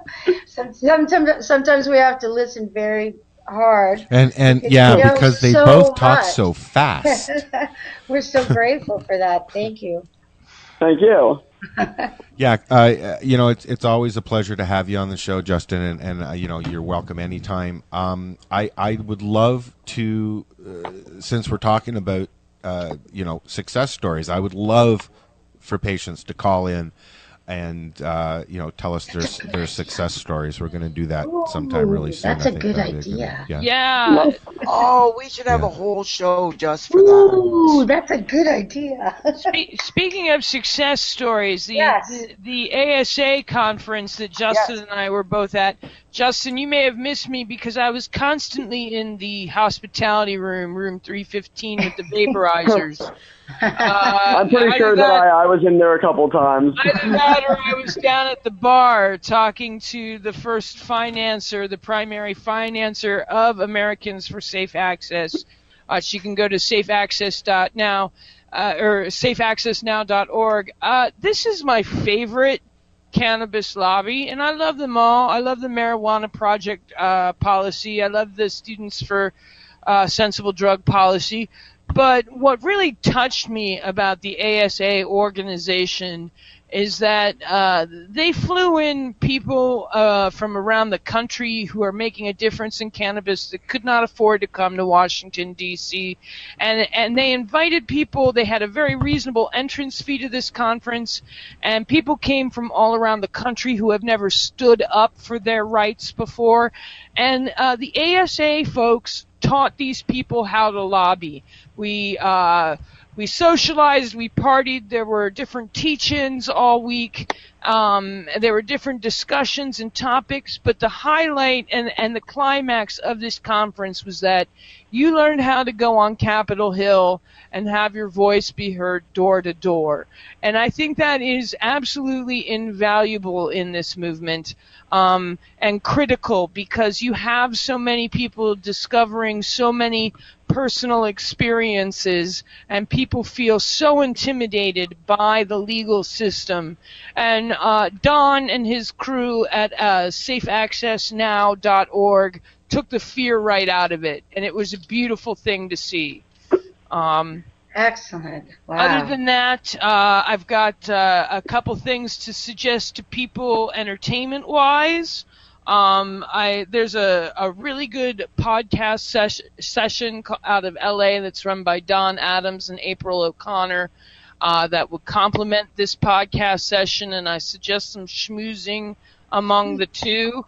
It's called The Session, and for the life of me, I couldn't figure out the reason for being there, because I'm a workaholic Washingtonian, and really it was there to eat the edibles and get as high as possible without losing the mind. And I kept saying, yes, but what is the agenda? What is the agenda? And they're like, shut up and taste the cookie. And I'm like, oh, peanut butter. And they're like, yes, that is the agenda. But it was really fun. You can follow them at the Session Podcast on Twitter. June 28th on a Saturday from 7 to 9 p.m. Haywood Turnipseed Jr., another weed warrior in the world of comedy, will be joining me, Ryan Schutt and Lars Loving, for another DCMJ fundraiser comedy show. We'll be doing another one Friday, July 11th. But for the Canadian crew that's listening, I want to tell you that comic Ryan Schutt is coming your way for the North by Northeast Festival, which is the South by Southwest Festival here in the United States, Austin, Texas. It's its sister program. Right. And Ryan will be there June 9th through the 12th, I believe. I think that's in Toronto. Yes. Yeah, it is, yes. 19th to the 21st, I correct myself.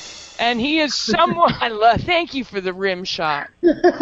Hey, we're full we're a full show here, Come on. And then every year we have an activist that, he doesn't necessarily broadcast himself, but he has been every year the founder and organizer for our July 4th smoke-in.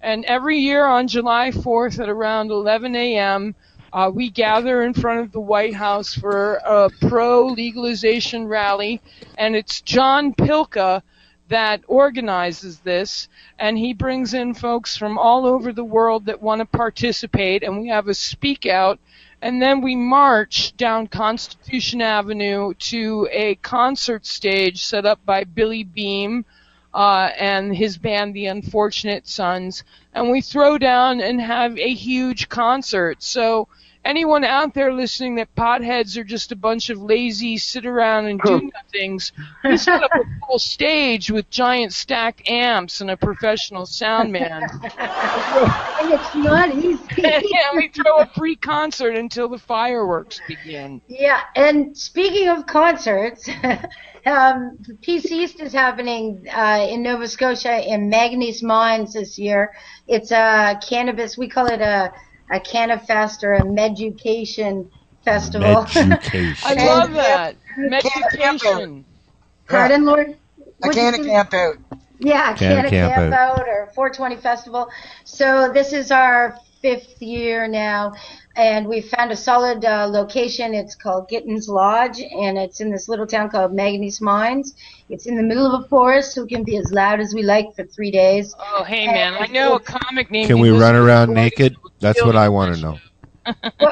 What was it? Say that again, Elizabeth? I said I know a comic named Elizabeth Croydon that would kill to be on that bill. We'll have to talk.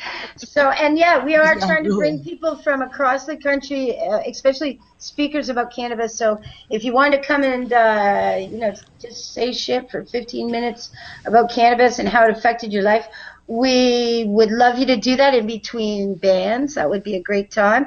Oh, yeah. Right, and we for sure, you can get in for free if you get up and speak. So that, or if you volunteer, that's another good way to get in for free. But it's only $30 at the door. We usually have about 20 DJs and about 5 or 6 bands and a couple of comedians. Is Chris going to be performing, Jess? I had a great time. I believe in rock and rollitics, Al, and this platform definitely suits that. If anyone would like to follow me on Twitter, I'm at ecroydon, CROY, because weed should be legal, DON. CROYDON. Do you have a YouTube channel? You can just put in my name, Elizabeth Croydon, in YouTube and catch some of my old works. And I got 2 movies sold into distribution this year, and I'm trying to figure out what my 4th movie is going to be. Internet radio station about pot, just saying. What's the date for PCs, Jess? August 15th, 16th, and 17th. So that's the weekend during the Perseids meteor shower. Ooh. That's my 55th birthday. Ooh. Wow. So, Jess, were you able to talk our buddy that does Repercussions Radio there to perform? Oh, right, Chris. Yeah. I might have to try to get to Nova Scotia. Get him into a... The reason I'm bringing it up is because it's a really cool show on Friday nights at 10 o'clock here on Lifestyle Radio. And he's spinning as well. He promised me he would come. He's been in retirement for a little while other than online. He just had a gig, didn't he? He did? I think he just had a gig. To me that I think he did. I think he mentioned he had one or he's going to be having one. What? He sucks for not telling me. I only live. Well, no, come on. Now I said I believe he did, or he is about to. Oh, okay. Maybe that's right. Yeah, I don't know. Maybe I forgot. Justin, as always, it is a pleasure, my friend. I would love to have you on the show more often, buddy. Thank you. And Elizabeth, thanks for joining us, Justin. Finally a pleasure to chat. We've been chatting on Twitter for a little while now, Elizabeth and I. I've really enjoyed the news items that you choose to put out on Twitter. I think what you're doing is vital, Al. I would love to be invited back. It was a delight to meet Justin and to schmooze with everybody.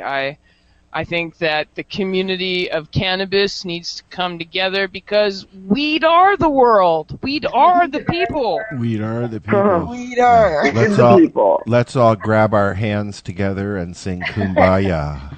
Amen and a women. I'll sing Kumbaya if you get me high enough.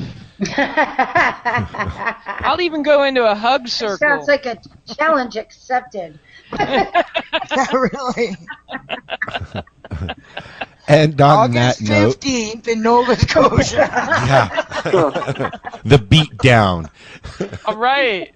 All right. Dabs down. It has been a slice, folks. Away from the bone. We're gonna. Thank you all for joining us. I love this couple hours every week. I look forward to it. Jess has the giggles today. I can't wait to smell your plants.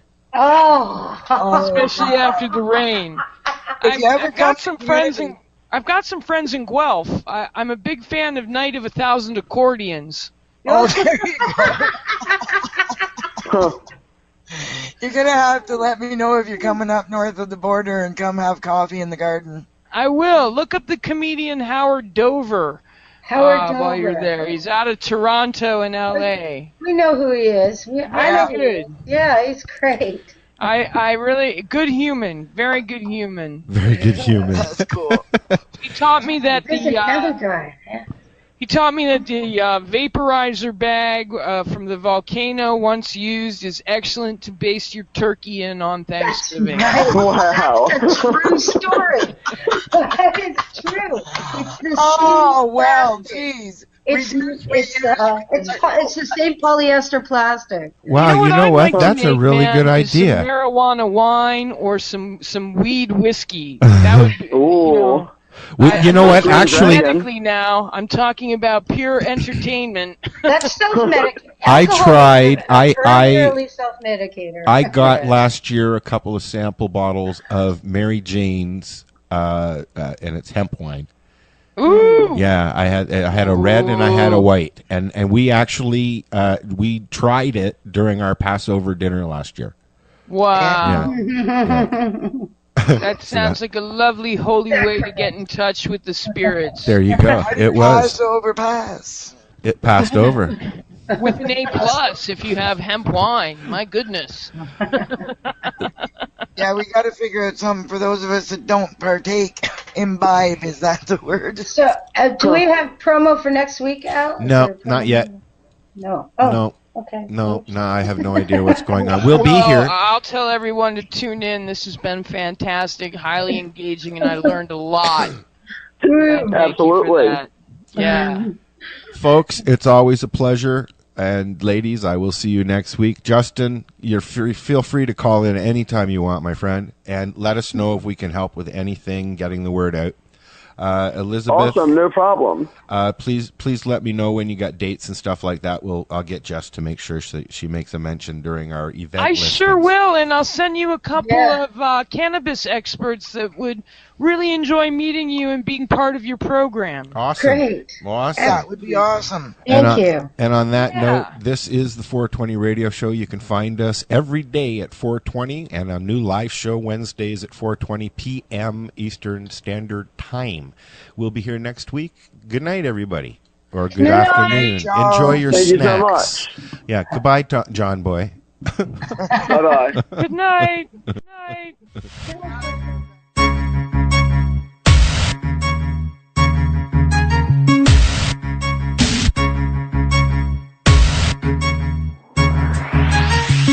One time for all my people growing weed.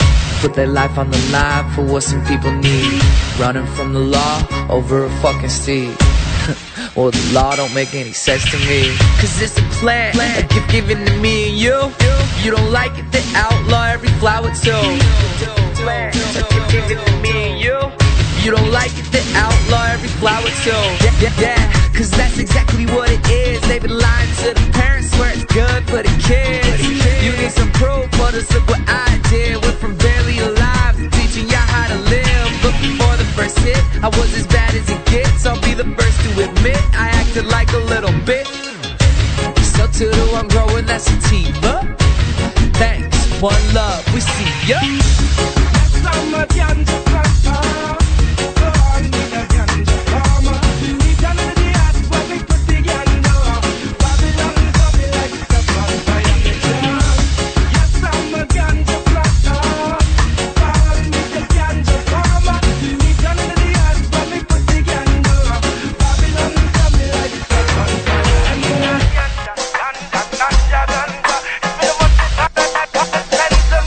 I call it Killy, puff till I'm silly. Then call my dilly, scoop it silly. Twist up a really, maybe a Philly, I don't really be all that picky. Lunner and Ziggy, long as it's sticky, might even burn a split. coffee, but won't smoke another ciggy. Quit those ounces, try to flip those, but learn fast that selling grass like walk around on your tiptoes. Now why is it like that? Who knows? To be exact, check the polls. Less than 45% of America oppose. Cause it's a plant, a gift given to me and you. If you don't like it, then outlaw every flower too. Yeah, so to the one growing that indica, thanks, we need you.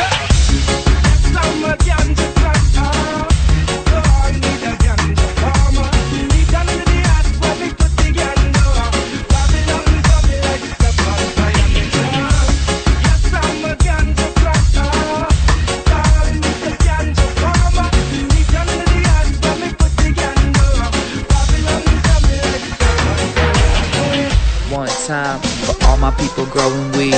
Put their life on the line for what some people need. Running from the law over a fucking steed. Well, the law don't make any sense to me.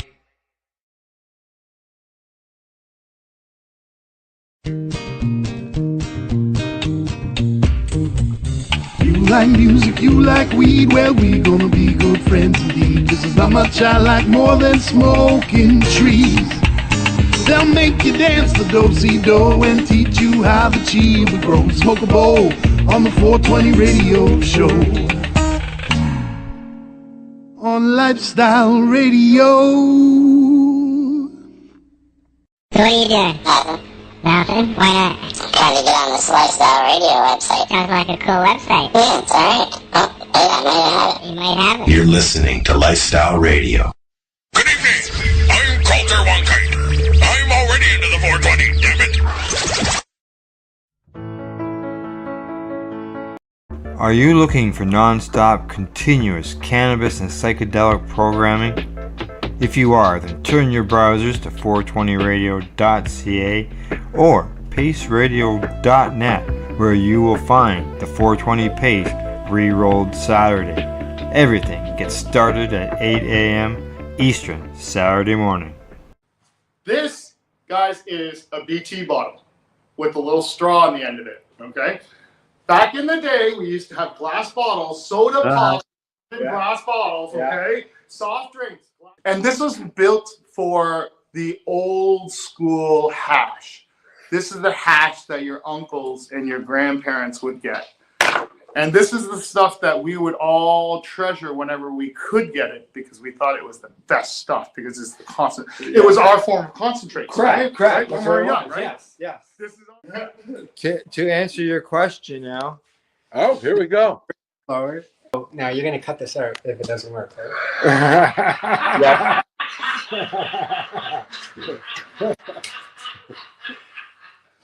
You just cut it out now. These are the 3 tools I use to form and shape the happens.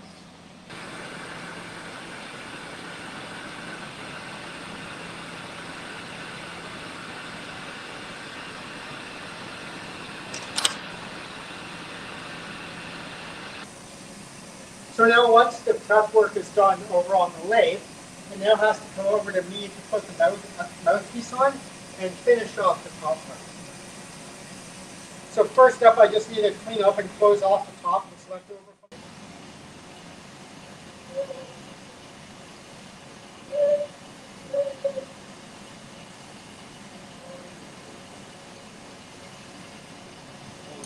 First thing I'll do is I will heat up the corner and I'll push in the Maria, which is the circular lump that acts as a stopper. Right? Whereas I'm kind of like, I'm 49 years old and I don't have time to be an artist. You know, but each one is individual, though. There's only one of each. So it does make it art. Oh, stop it. Okay.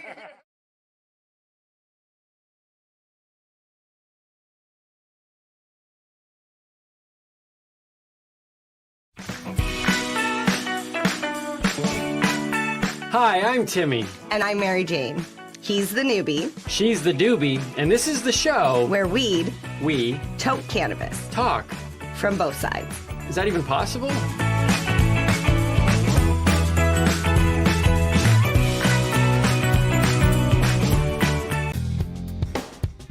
Stay tuned. We'll be back after this toke.